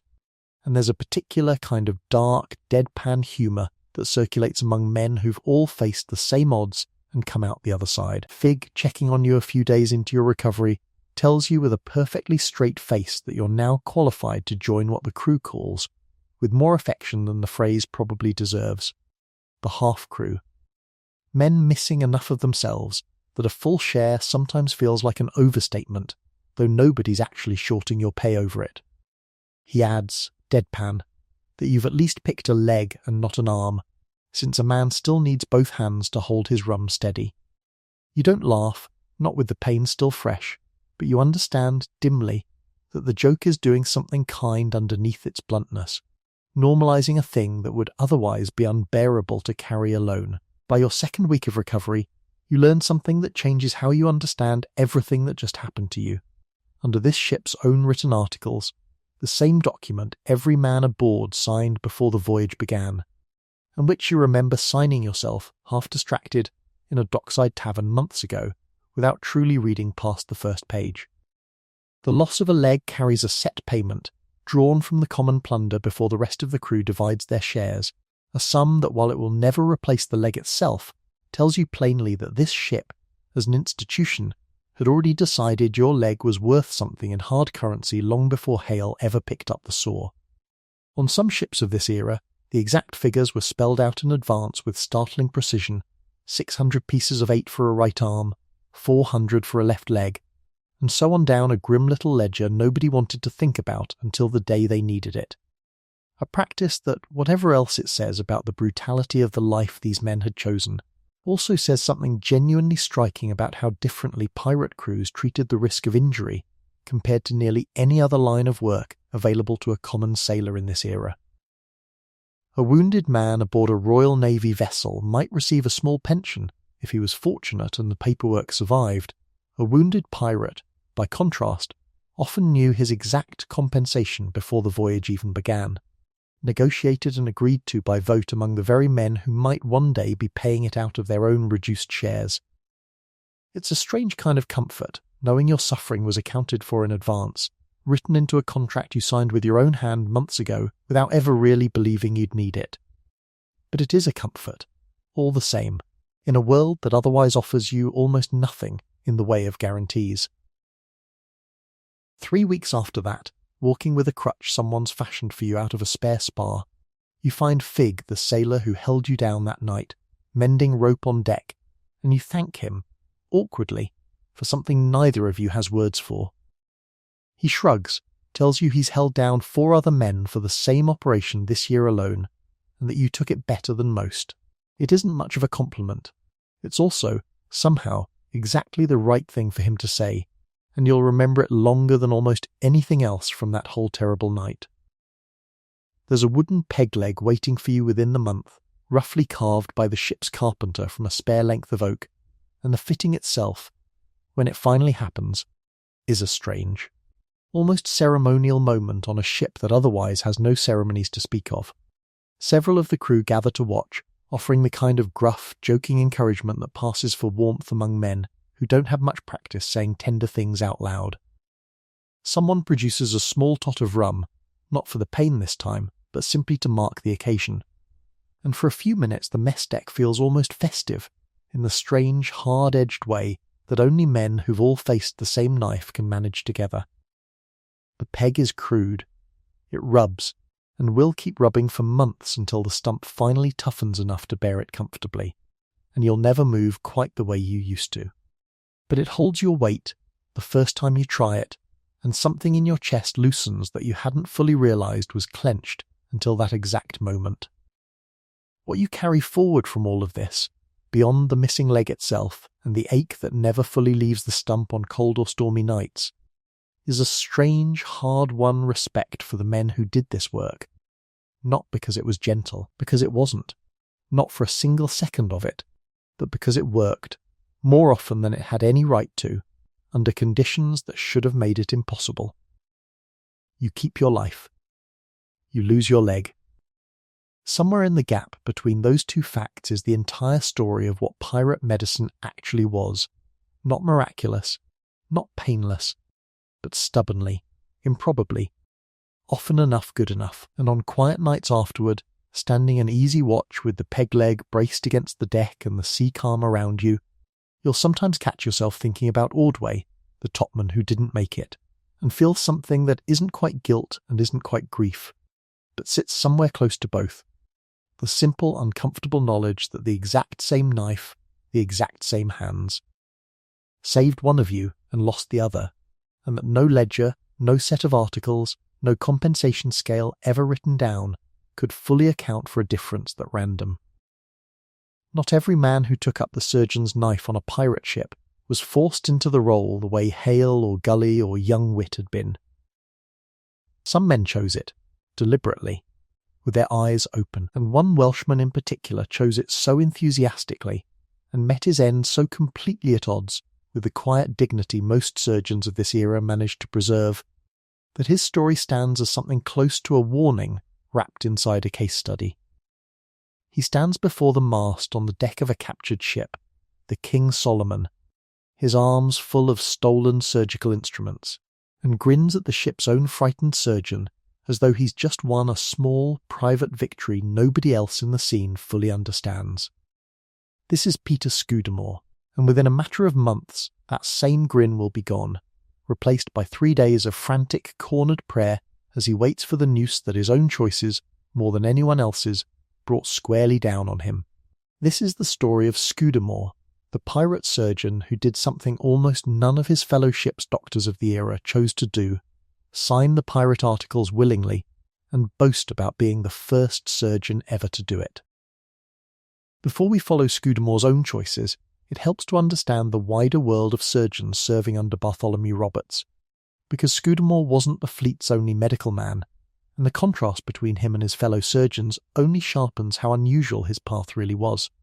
Roberts' extraordinarily long and successful career meant his fleet accumulated surgeons the way it accumulated everything else, captured, absorbed, occasionally lost, and replaced.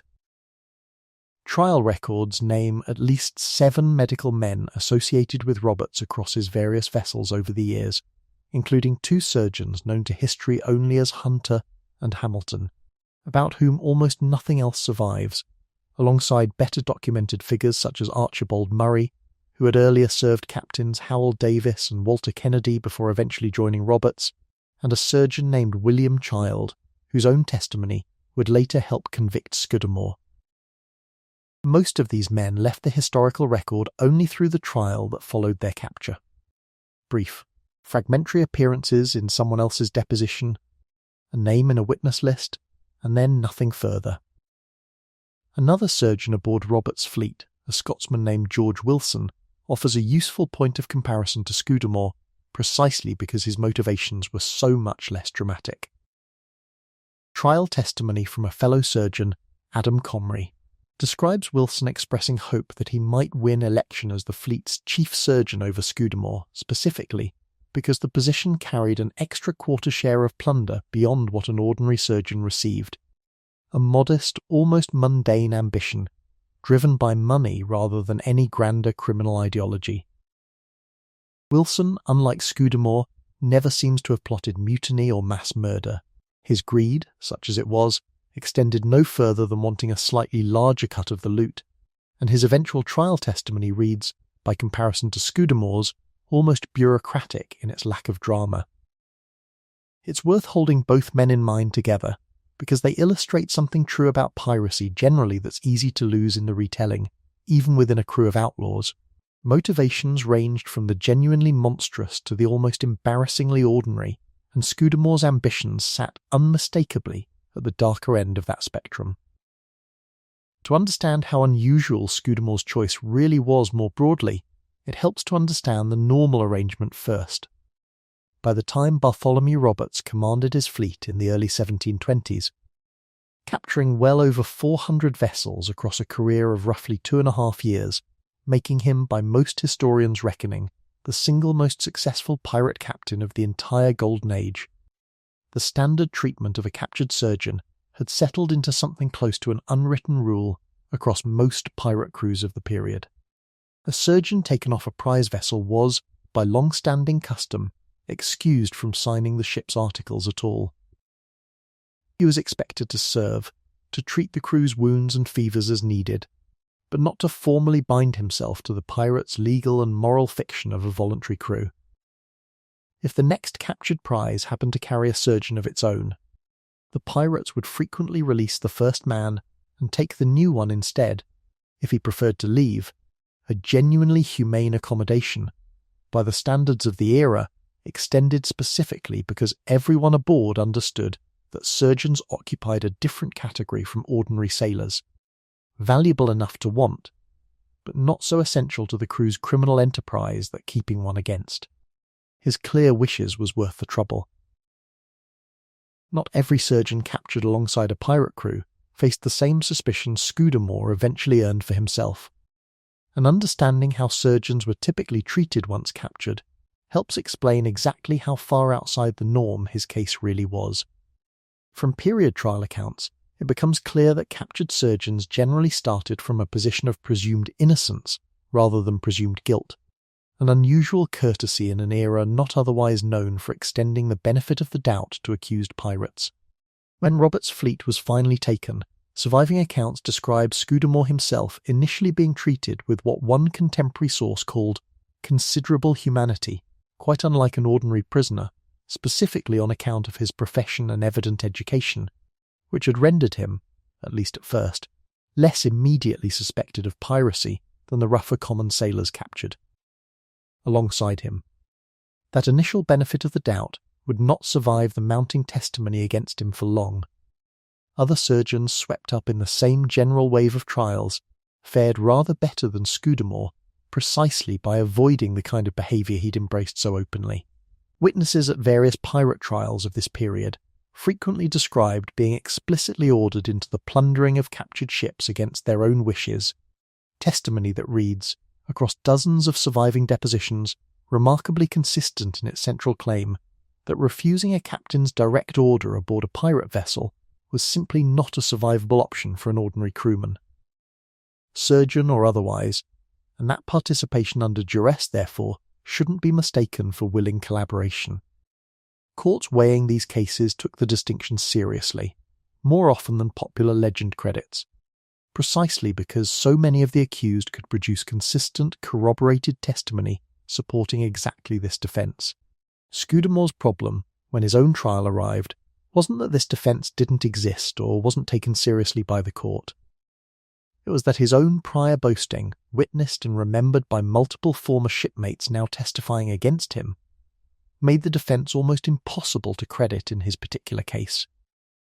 Scudamore broke the unwritten rule about surgeons and pirate articles on purpose, and seemingly with some relish. According to surviving trial testimony from witnesses including Harry Glasby, Joe, Wingfield and Nicholas Brattle, men who later gave evidence against their former shipmates in exchange for leniency, Scudamore volunteered to join Roberts' crew rather than waiting to be pressed or excused. He signed the articles and, by multiple accounts, proudly declared himself the first surgeon to ever do so, adding, in a line preserved across several trial records in paraphrased form, that he hoped to prove himself as thorough a rogue as any man already aboard. It's a strange, almost theatrical boast, the kind of thing a man says when he's decided to fully commit to a role rather than half-heartedly drift into it, and it tells you something important about Scudamore before he ever lifted a scalpel in anger. Whatever drove him toward piracy wasn't simple coercion. He wanted this. What he did with that willing membership only deepened the trouble waiting for him. When Roberts' crew captured merchant vessels carrying their own medicine chests, Scudamore didn't merely inherit supplies as any working surgeon reasonably would.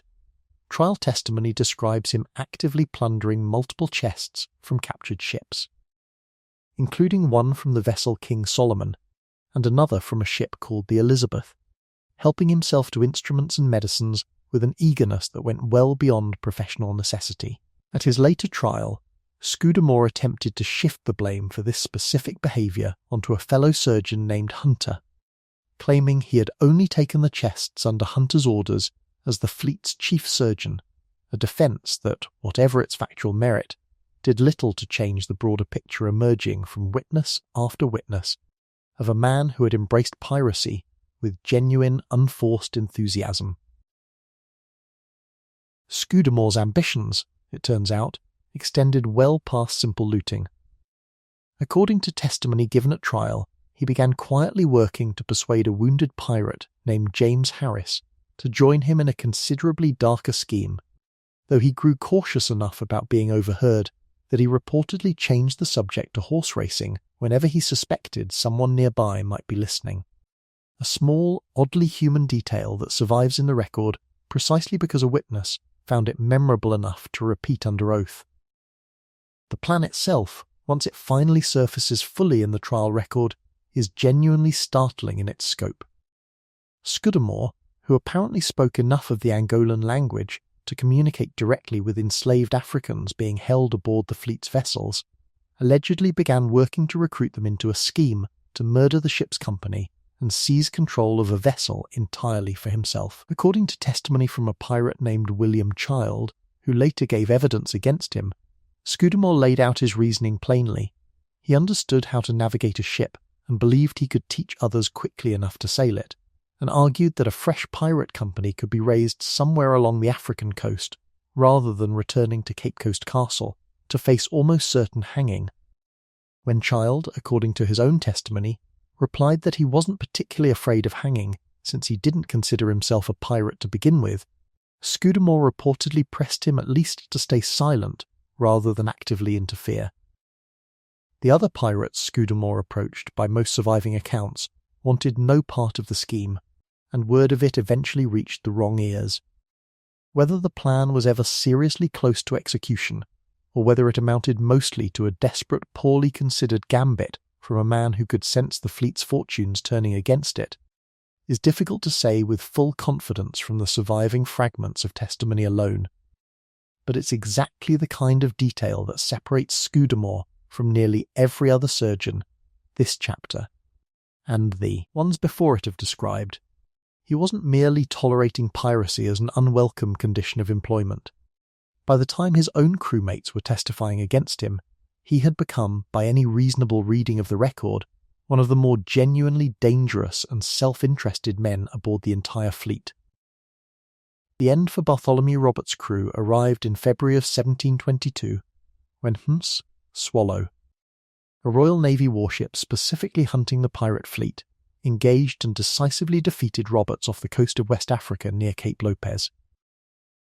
The engagement itself unfolded with a kind of grim irony that period observers noted at the time. Roberts, famous by this point for his careful, almost fastidious dress, even in the midst of violent raiding, was reportedly wearing a rich damask waistcoat and breeches, a red feather in his hat, and a gold chain with a diamond cross hanging from his neck when the Swallow's guns finally found him. Roberts himself was killed in the fighting, reportedly struck by grapeshot while still in his finest clothes, dressed for what he apparently intended to be his final battle regardless of the outcome. His crew, following what several accounts describe as his own standing wishes rather than any formal document, weighted his body and committed it to the sea still fully dressed, rather than allow it to be captured and displayed as a trophy, the way Blackbeard's severed head had been displayed some years earlier. A small, defiant final gesture from men who understood exactly what awaited them once the fighting stopped. His surviving crew, Scudamore among them, were captured and brought to Cape Coast Castle for what would become one of the largest and most thoroughly documented pirate trials of the entire Golden Age, with roughly 170 men eventually facing judgment in April of 1722. The scale of the proceedings alone makes this trial an unusually valuable historical record, where most pirate captures generated only a handful of surviving depositions. The Cape Coast Castle trial produced page after page of sworn testimony, cross-examination, and defence, as court officials worked methodically through case after case, sorting willing pirates from coerced men. Ringleaders from followers, in proceedings that stretched across multiple sessions and drew heavily on the testimony of men like Glasby, Wingfield, and Brattle, who had turned King's evidence in exchange for their own lives. The conditions the accused faced while awaiting trial were themselves grim enough to warrant their own mention. Prisoners were held in the castle's dungeons, structures built originally to hold enslaved Africans awaiting transport across the Atlantic, a detail that adds a particular uncomfortable resonance to Scudamore's earlier scheme involving enslaved men aboard Roberts's own fleet, and one that period observers and modern historians alike have noted without needing further comment to make the irony plain. Conditions in those dungeons were harsh, even by the standards of 18th century imprisonment, and several of the accused reportedly fell seriously ill before their cases were even heard. A final, grim echo of exactly the kind of shipboard fever and disease this whole account has already spent so much time describing. The trial itself resulted in a wide range of outcomes across the roughly 170 men brought before the court, and it's worth noting the range plainly rather than assuming every accused pirate met the same fate Scudamore did. Some were acquitted outright, their coercion defence accepted by the court. Others were sentenced to servitude with the Royal African Company rather than execution, a harsh but survivable outcome that spared their lives while extracting years of forced labour in exchange. And a substantial number, including some of the most notorious ringleaders and willing participants, were sentenced to hang. Their bodies afterward displayed in gibbets at prominent points along the coast, visible to passing ships, as a deliberate warning to anyone still considering a life on the account. Among those gibbeted, according to several accounts, was a man named Israel Hinde, recorded elsewhere in fragmentary and sometimes conflicting sources as Israel Hands, connecting this trial back, however uncertainly, to the same crew that had once served under Blackbeard years earlier, a reminder of just how small and interconnected this whole violent world genuinely was.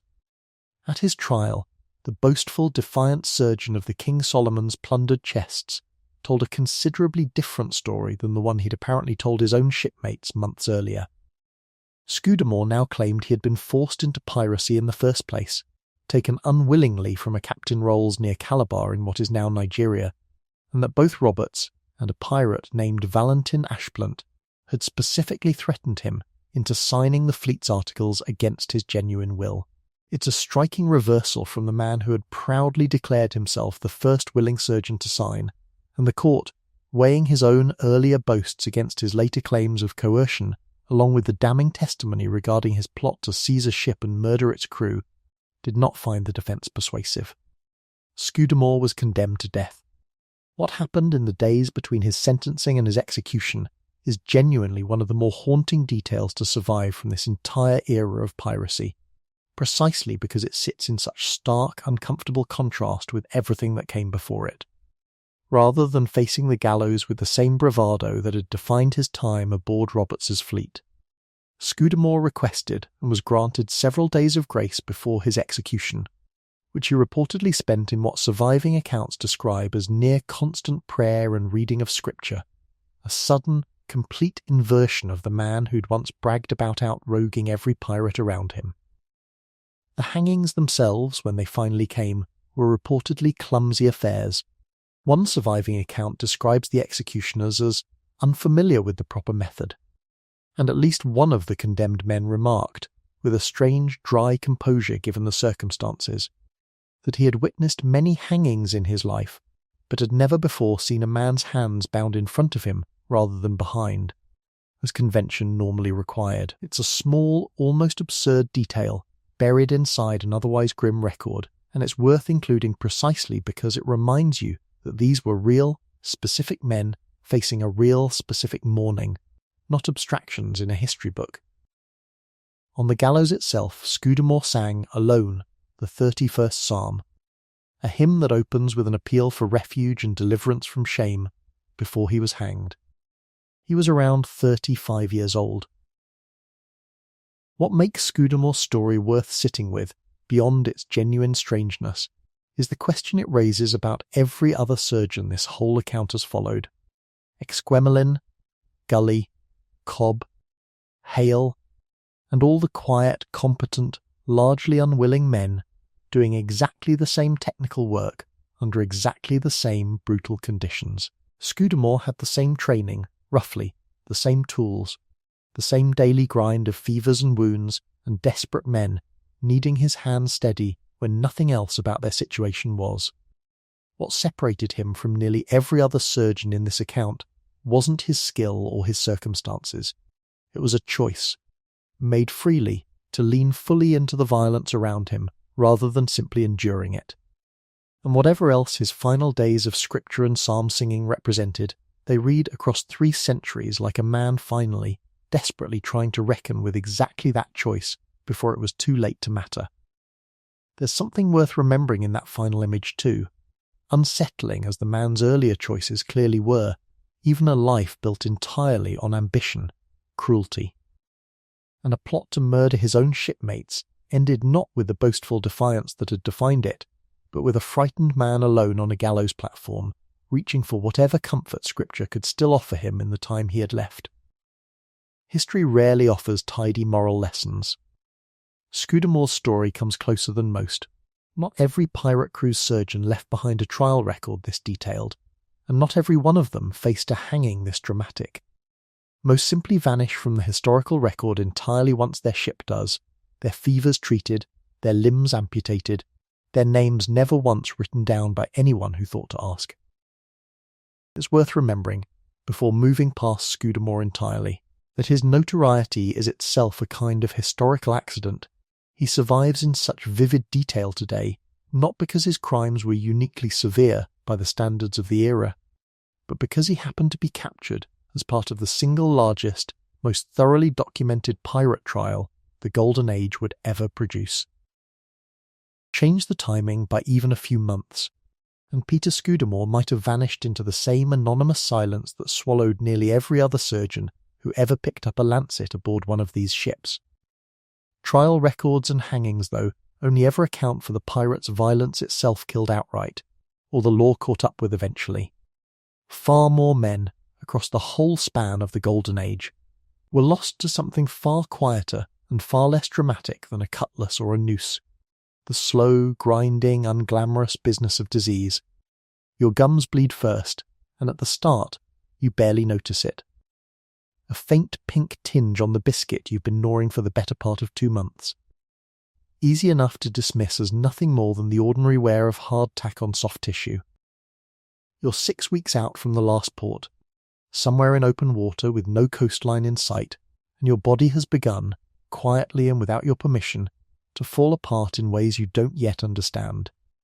You didn't sign on expecting this particular danger, and if anyone had warned you about it back on the docks, you'd probably have laughed.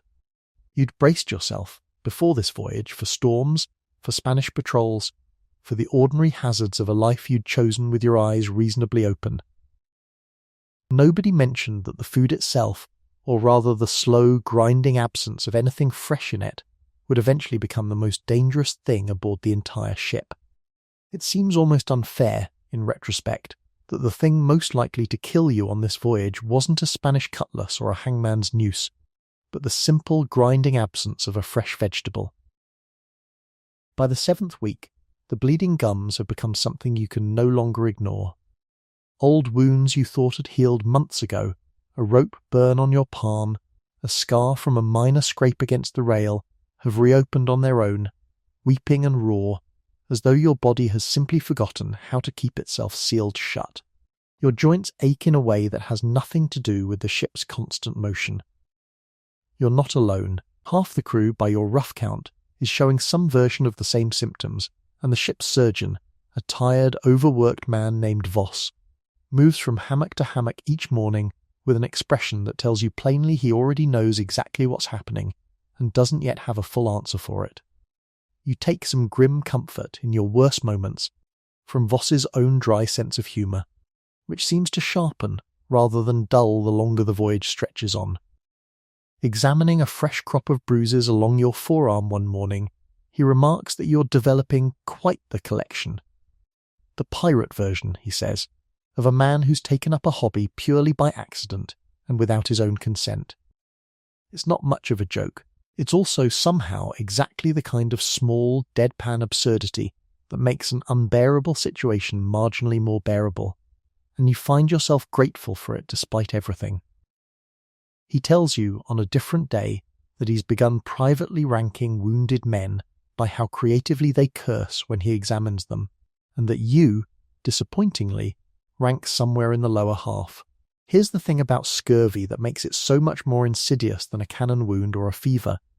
It doesn't announce itself with any single dramatic moment. It arrives gradually, symptom stacking on symptom, until a healthy man is unrecognisable from himself 2 months earlier, skin bruising at the slightest touch, teeth loosening and swollen gums, a bone-deep exhaustion that no amount of rest seems to fix.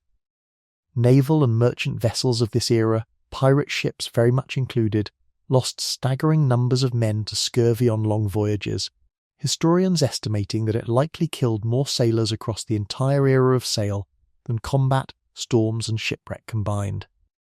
You're living, right now, inside one of history's quietest and most persistent killers, and nobody aboard this ship, including Voss, fully understands why. There's a particular cruelty in how the disease seems to single out the strongest men first, or at least that's how it feels to you, watching it unfold across the crew. The top men, the men who spend their days hauling and climbing and doing the hardest physical labour aboard, seem to weaken faster than the men with quieter, less strenuous duties, though whether that's a genuine feature of the disease itself, or simply a trick of your own worried attention, fixed disproportionately on the men whose strength you'd always taken for granted, you honestly can't say. Voss, when you ask him about it directly one evening, admits he's noticed the same pattern across previous voyages without ever being able to explain it satisfactorily. One more small mystery layered onto a disease that's already full of them. What Voss does know, because it's common enough folk wisdom among experienced sea surgeons of this era, even without a firm scientific explanation behind it, is that fresh food seems to help. Citrus fruit especially, when it can be had, along with fresh vegetables and even fresh meat, appears to slow or reverse the disease in ways that salted, preserved shipboard rations simply don't. That confirmation, delivered with rigorous scientific proof through a controlled experiment, is still decades away, waiting on a Scottish naval surgeon named James Lind, who won't publish his findings until 1747. For now, aboard this ship in this year, prevention means opportunistic scavenging, fresh fruit and vegetables taken eagerly from any prize or port call, hoarded and rationed the way another crew might ration gold, precisely because everyone aboard has watched, at least once, what happens when a long voyage runs entirely out of it. News of just how bad things can get reaches you second-hand, the way most unsettling information travels aboard a ship this size. A sailor named Farrow transferred onto your crew 2 months ago from a vessel that had spent nearly 4 months at sea without a proper port call, tells you one evening, in the flat, matter-of-fact tone men use for things too grim to dramatise, about a shipmate on that earlier voyage who lost every tooth in his head to the disease before the crew finally reached land, and who never fully recovered his strength afterward, even once fresh food became available again. Farrow doesn't tell the story for sympathy or shock value. He tells it, plainly, as a warning, the kind of practical knowledge passed sailor to sailor the way a farmer might warn a neighbour about a coming frost, useful information delivered without ceremony, because the alternative to sharing it is watching someone else learn the same lesson the hard way.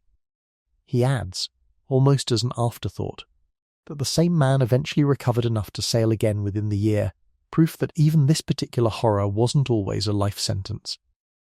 3 weeks out from the nearest port, the ship's cook, a broad-shouldered man named Prosser, whom you've come to know well over your months aboard, calls a council of sorts among the crew, proposing that the last of the ship's stored onions and a small remaining stock of dried fruit be distributed specifically to the men showing the worst symptoms rather than divided equally across the whole crew. It's a genuinely difficult decision for a ship built around the principle of roughly equal shares in nearly everything, and the fact that the crew votes, by a show of hands. To prioritise the sickest men over strict equal division tells you something worth remembering about how these communities actually governed themselves when it mattered, not through a captain's unilateral decree, but through a rough, functioning democracy extended even to matters as unglamorous as who gets the last of the onions. The debate over that vote, brief as it was, reveals something else worth noting about how a crew this size actually reasons through hard choices under pressure. One older hand, a gunner named Beck who has sailed nearly 2 decades and buried more shipmates than he cares to count, argues plainly that a crew which lets its weakest men die to save a few onions for everyone else isn't a crew worth serving on at all. A blunt, unsentimental argument, delivered without any flourish, that nonetheless seems to settle the matter for most of the men still undecided. It's not tenderness dressed up in fine language, it's practical solidarity, the kind that understands a ship survives or fails together, and it carries the vote by a wide margin, Beck himself the loudest voice raised in favour once the count is called.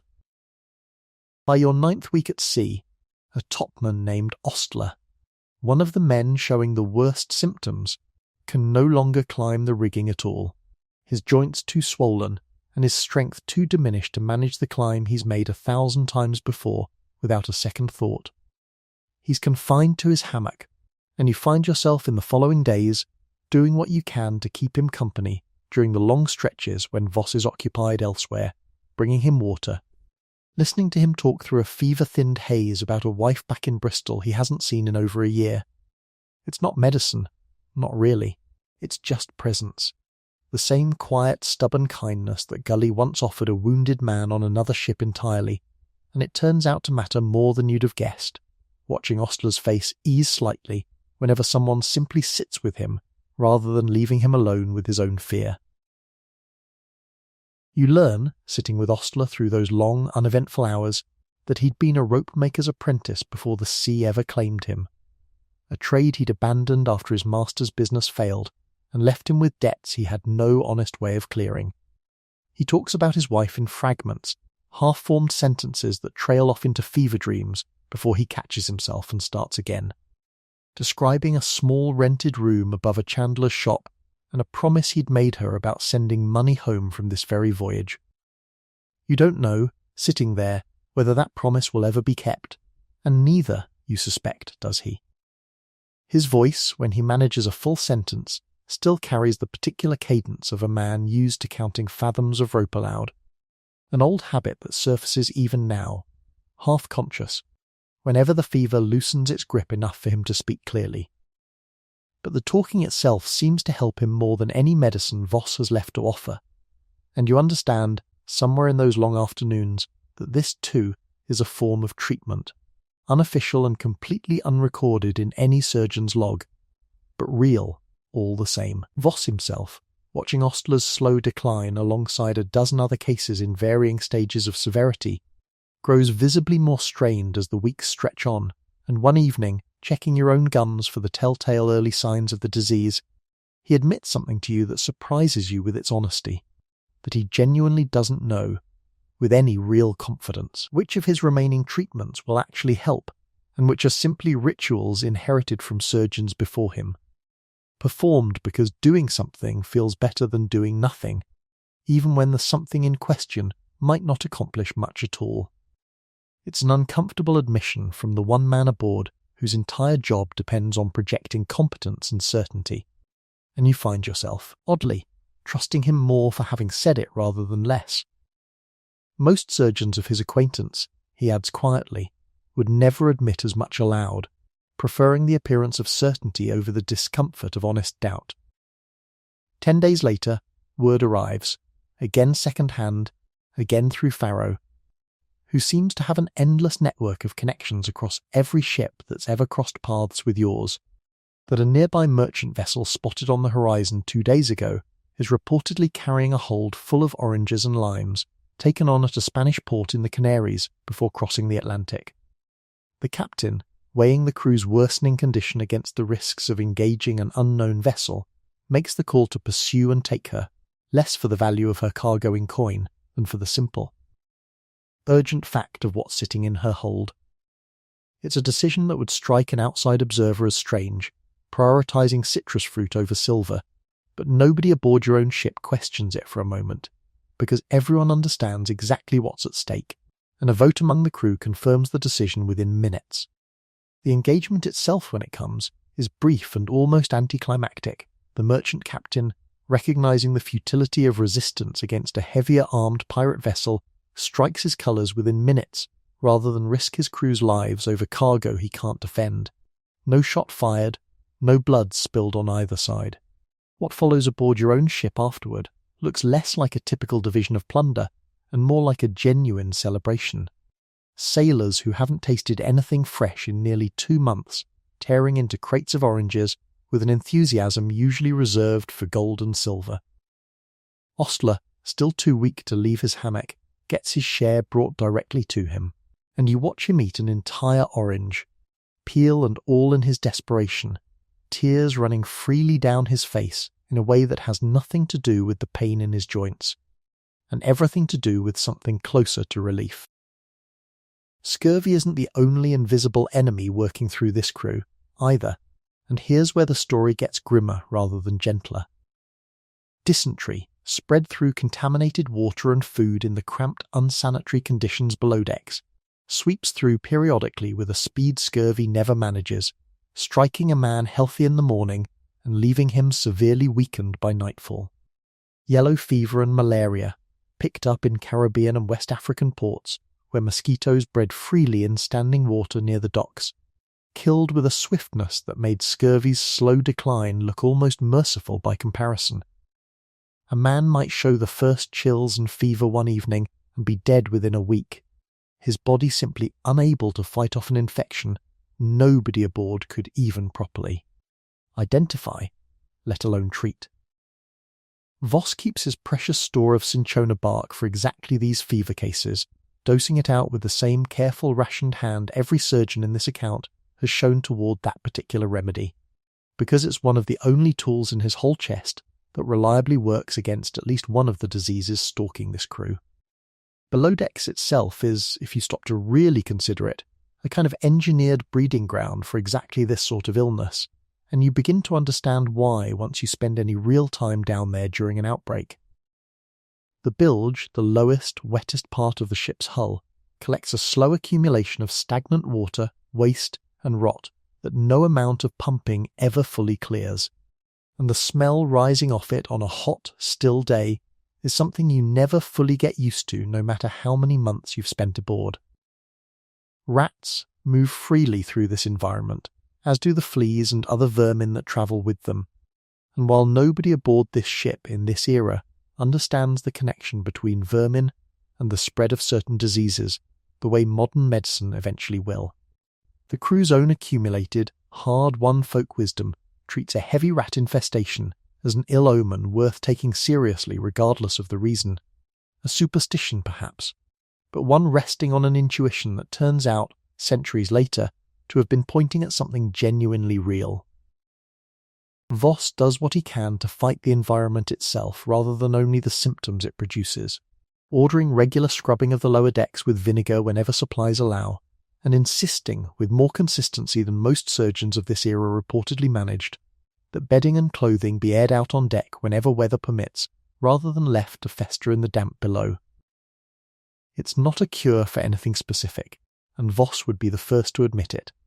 But the general instinct toward cleanliness, however imperfectly understood, does seem to slow the worst outbreaks compared to ships where such basic hygiene gets neglected, an observation borne out, informally at least, by comparing notes with crews of other vessels met in port, where conditions and death tolls both seem to vary noticeably with how seriously a given captain and surgeon took the unglamorous business of simply keeping things clean. Water itself becomes its own quiet danger on a voyage this long, stored in wooden casks that inevitably develop a fetid, algae-tinged taste after weeks at sea, forcing the crew to choose between drinking increasingly foul water or supplementing it with rum and small beer, both of which, through the simple accident of the brewing and distilling process, happen to be considerably safer to drink than the water itself, without anyone aboard understanding the actual microbiological reason why. It's the pirate version of realizing your safest beverage option was never really a beverage at all, but a byproduct of fermentation nobody had connected to survival until generations of sailors had already stumbled onto the pattern through simple trial and error. Even the ship's daily rum ration, in other words, was doing quiet medical work nobody aboard fully appreciated at the time. By the time you finally sight land again, 11 weeks after your last port call, roughly a third of the crew shows some lingering symptom of scurvy, dysentery or fever in varying degrees of severity. Ostler, mercifully, is among the survivors, though it will be months before his strength fully returns and he can climb the rigging with his old confidence again. 2 other men aboard weren't so fortunate, their deaths recorded in the ship's log with the same brief, understated language used for every loss this account has already described. A name, a date, and little else, the vast and uncounted weight of an entire life reduced to a single line in a book nobody outside this crew will ever read. What strikes you, watching Ostler slowly climb the rigging again for the first time in nearly 3 months, legs shaking, crew cheering him on with the kind of rough, genuine warmth that only men who feared losing each other can really offer, is how strange it is that this particular danger, quiet, slow, entirely invisible until it's already done serious damage, killed more of your shipmates over the years than every battle, every storm, and every hangman's noose combined. And yet it's the danger nobody back home ever asks you about. They want to hear about cannon fire and captured treasure. Nobody asks about the bleeding gums or the months spent watching your own body slowly fail for reasons nobody could fully explain. But you'll remember it long after the more dramatic stories have faded, because it was the danger that actually shaped most of your years at sea, day after unglamorous day, far more than any single battle ever did. Years later, telling stories in some dockside tavern to men who never sailed, you'll find the fights and the storms are what they want to hear about, and you'll oblige them, mostly.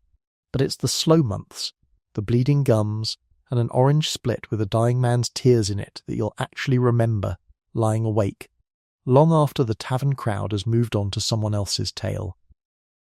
Every wound this account has followed so far, every fever, every amputation, every desperate ransom demand, and every quietly heroic loblolly boy, existed inside a system that most people picture last when they picture pirates at all. A written, voted on, surprisingly humane set of rules that governed exactly how a crew treated its own wounded, its own sick, and its own dying, long before any of them ever left port. Bartholomew Roberts, the same Commodore whose fleet Peter Scudamore served and eventually died for, is often credited with one of the most detailed surviving sets of pirate articles from the entire Golden Age, and reading through what survives of it today offers something genuinely striking, not the lawless chaos popular imagination assumes, but a document closer in spirit to an employment contract, negotiated and agreed to by vote, covering everything from gambling and lights out to the exact compensation owed a man for losing an eye. Roberts himself, whatever else can be said about a man who captured more than 400 ships across his career, appears to have taken the articles seriously enough to enforce them with real consistency, a discipline that likely contributed, in its own quiet way, to the sheer scale and duration of his success compared to captains whose crews operated with looser, less trusted internal structures. This is the story of the ship's articles, the written code that bound pirate crews together far more tightly than fear of the captain alone ever could, and the strange, specific comfort it offered men living lives that could end, without warning, at any given moment. The process by which these articles actually came into existence is itself worth understanding, because it wasn't handed down from on high the way naval regulations were. Before a voyage began, or sometimes when a new captain was elected mid-voyage, the assembled crew would draft and agree to a specific set of articles governing that particular ship, that particular voyage, negotiated and debated among the men who would actually be bound by them, often over the course of a single long contentious meeting where every clause might be argued over before the whole crew reached something resembling consensus. Every man aboard, by most surviving accounts, was expected to sign, often placing his mark or signature in a circle around the document. A practice some historians suggest was meant to obscure who had signed first, ensuring no single man could later be singled out by authorities as the instigator or ringleader of the whole criminal enterprise. It's a small practical detail that tells you something about how seriously these men understood their own legal exposure, even while living lives that placed them entirely outside the law's protection. Understanding why pirate crews bothered writing any of this down at all requires understanding something uncomfortable about the men who typically ended up aboard these ships in the first place. Unlike a naval crew, bound by military law and the king's authority, or a merchant crew. Bound by contract to a ship's owner back in port, a pirate crew had almost nothing external holding it together at all. Many men came aboard through capture rather than choice, at least initially. Others were sailors who'd simply had enough of naval discipline, brutal captains, or wages that arrived late or not at all. Men who'd concluded, after years of honest service, that the law protecting them was a fiction that only ever seemed to favour whoever already held power. A crew built from exactly that mix of backgrounds, sailing together for months or years at a stretch with no outside authority to appeal to, needed some internal structure to prevent the whole enterprise collapsing into exactly the kind of chaos its reputation suggests. The articles were that structure. The compensation scale for injury, the detail Alexandre Exquemelin recorded decades earlier, and this account has already touched on, sat at the heart of nearly every surviving set of articles from this era, and it's worth returning to now with fuller context. Sums varied somewhat from crew to crew and voyage to voyage, but the underlying principle stayed remarkably consistent across dozens of documented cases. The loss of a limb, an eye, or a finger carried a fixed payment, drawn from the ship's common plunder before the rest of the crew divided their individual shares. It functioned in practice as one of the earliest documented forms of workplace injury compensation most of these men would ever encounter in their entire working lives.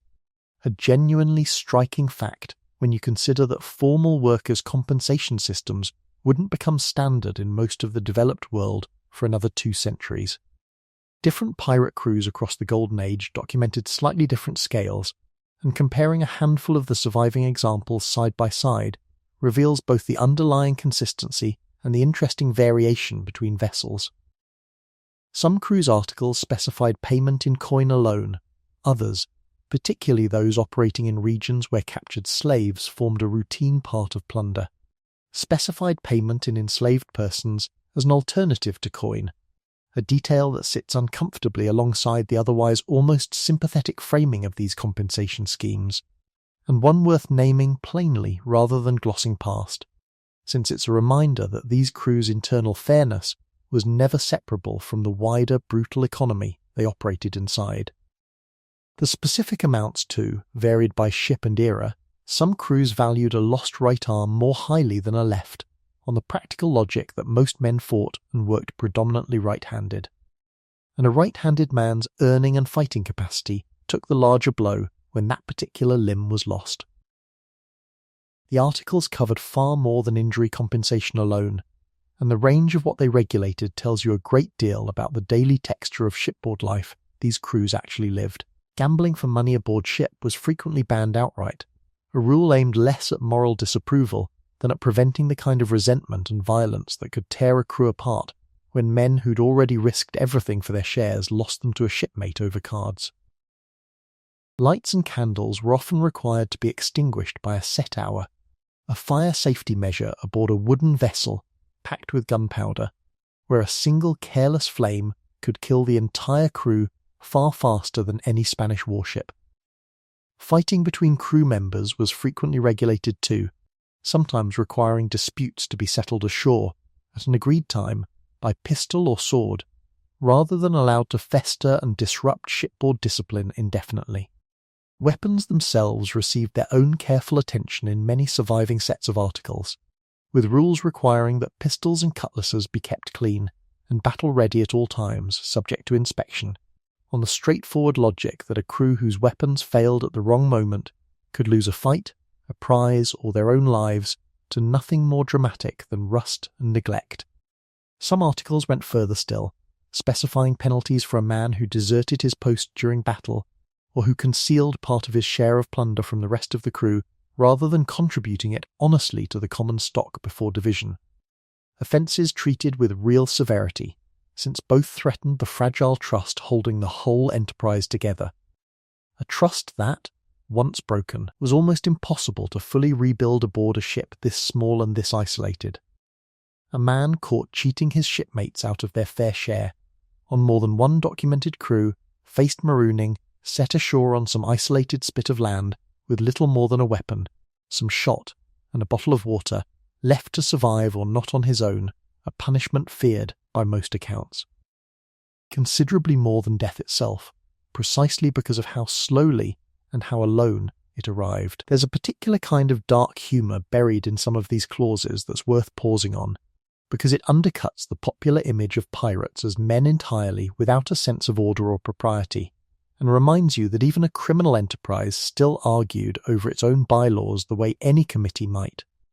One frequently cited set of articles, associated with the pirate captain Bartholomew Roberts specifically, reportedly included a clause requiring boys and women found aboard captured vessels to be left unmolested, on pain of death for any crewman who violated it, a rule that, whatever its inconsistent enforcement in practice across the era's genuinely brutal historical record, at least existed on paper as a formal, punishable offence rather than simply being absent from consideration entirely.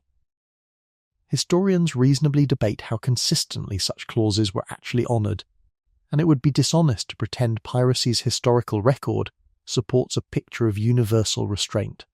But the clause's mere existence tells you that even a criminal enterprise built on violence and theft still felt the need to define, formally and in writing, what counted as conduct too far even for men who had already chosen to live entirely outside the law.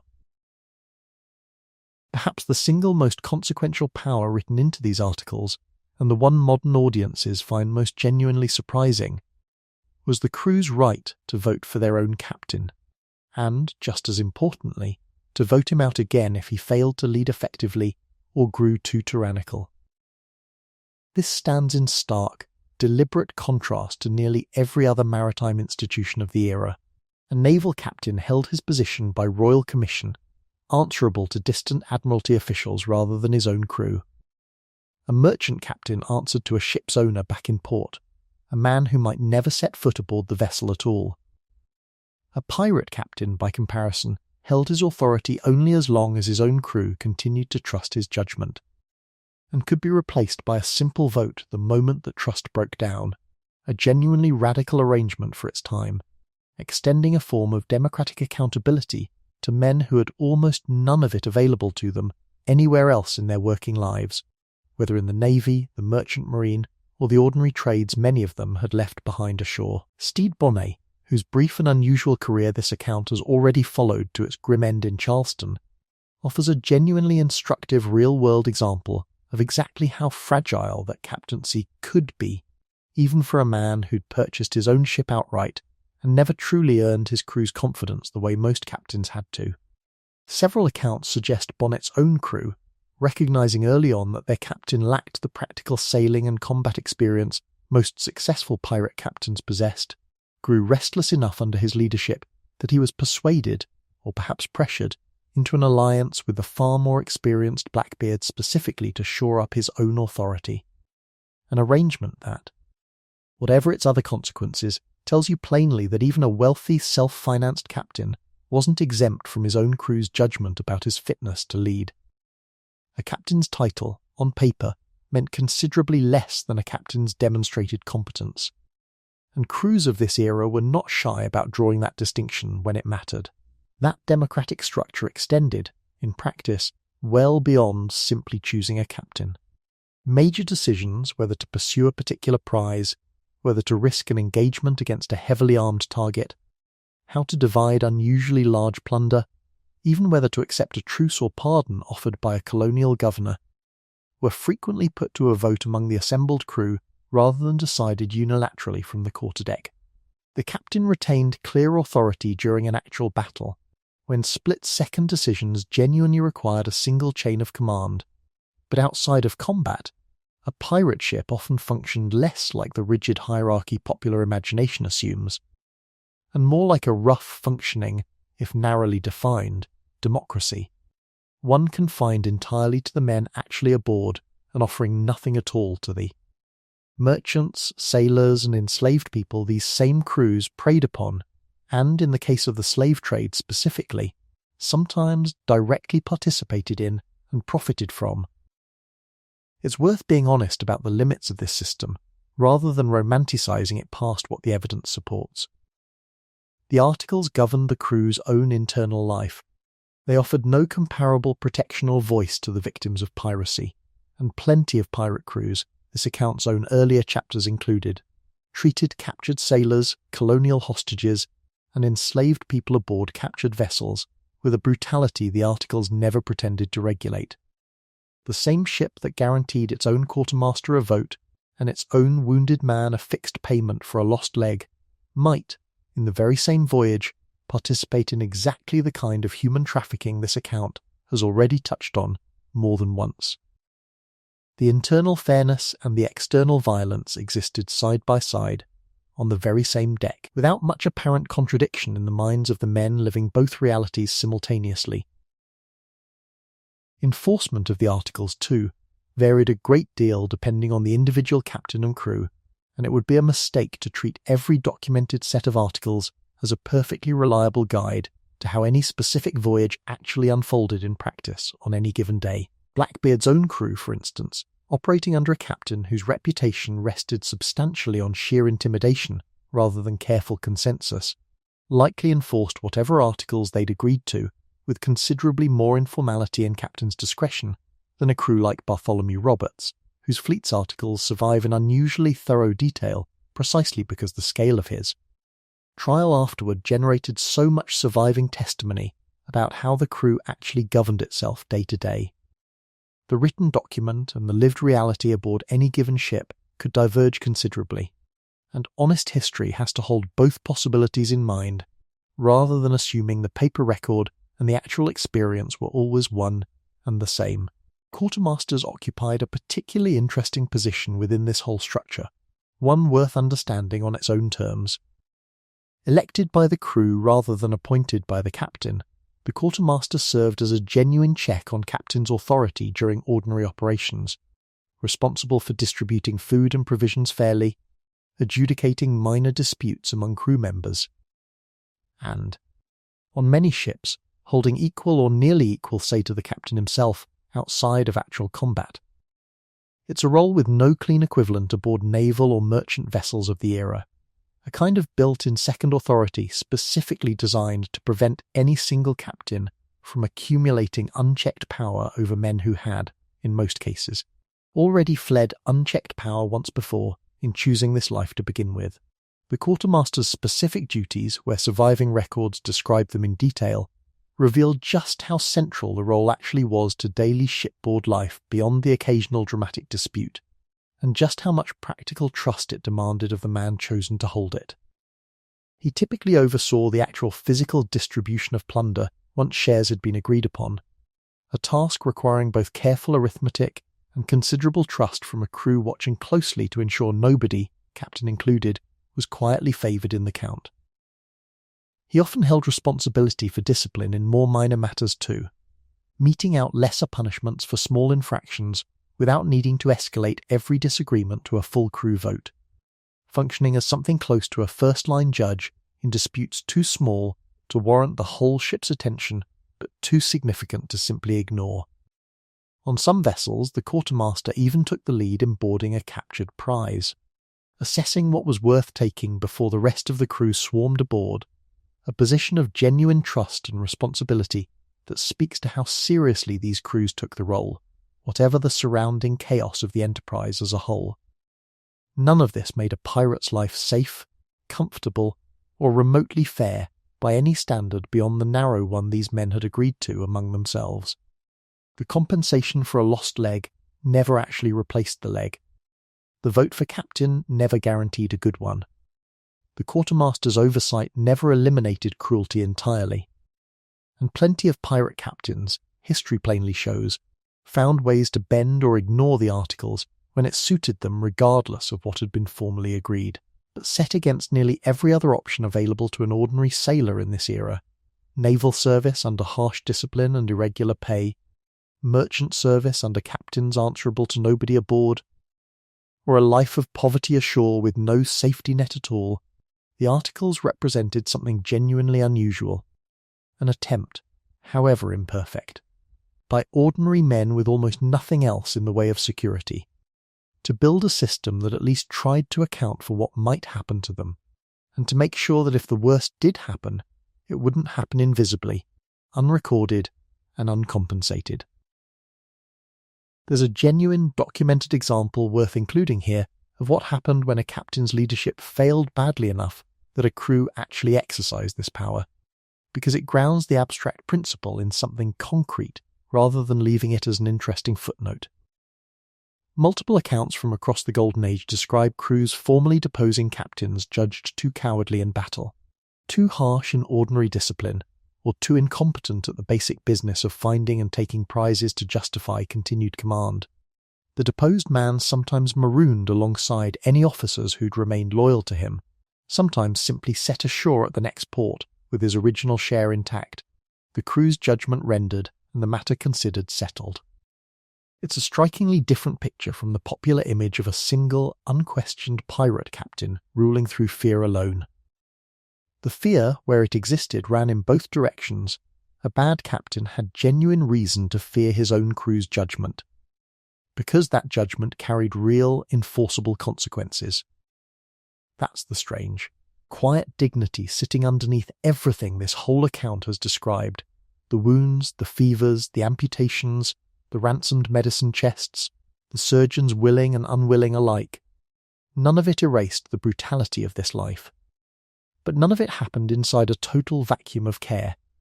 Either, somewhere, in ink on a page every man aboard had signed with his own hand, someone had already decided that a lost leg was worth 600 pieces of 8 and a lost eye was worth 100, and that decision, however grim its context, meant that when the worst finally happened, it happened inside a system that had, at least on paper, already agreed to notice.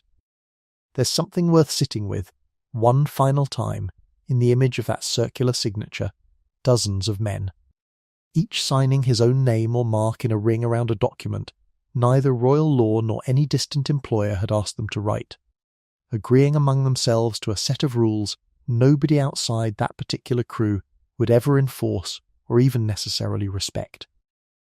It was, in its own strange way, an act of hope, a bet made collectively, that men who had already lost so much of the ordinary safety net most lives depend on could still build something resembling one for each other, out of nothing but ink, a vote, and the simple, stubborn insistence that if the worst happened, it would not happen unnoticed and unaccounted for.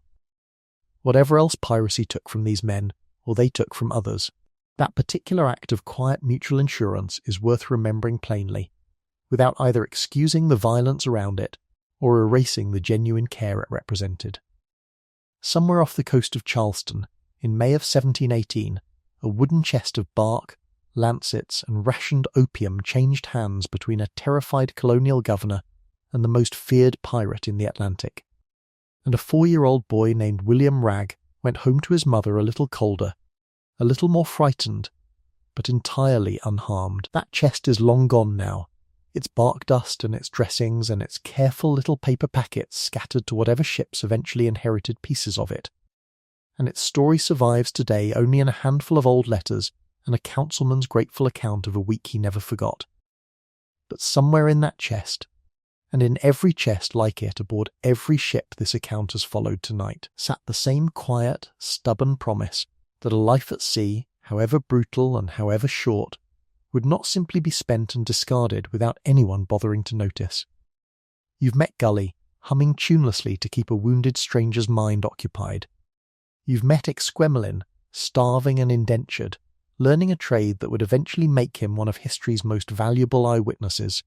You've met young Wit, hauling porridge and counting bark against fever cases, slowly becoming someone a whole crew trusted with their lives. You've met Ostler, weeping over an orange and Scudamore, singing a psalm alone on a gallows platform, and a nameless topman who kept his leg and lost 3 months of his life to a saw, a hot iron, and 2 minutes that felt like forever. None of them asked for the century they were born into. All of them, in their own way, found something to hold on to inside it anyway. You're not aboard any of those ships tonight. There's no orlop deck beneath you, no rum being poured down your throat, no leather strap waiting between your teeth. The rigging you might be hearing right now is only a fan, and the darkness around you is only your own room, at the end of your own ordinary, unremarkable day. You're warm. You're dry. Nobody nearby is holding a saw, and nobody needs you to hold anyone down. That's not a small thing. It's not nothing to simply be safe on an ordinary night with nothing more urgent ahead of you than sleep. You're warm. You're safe. Tonight, that's enough.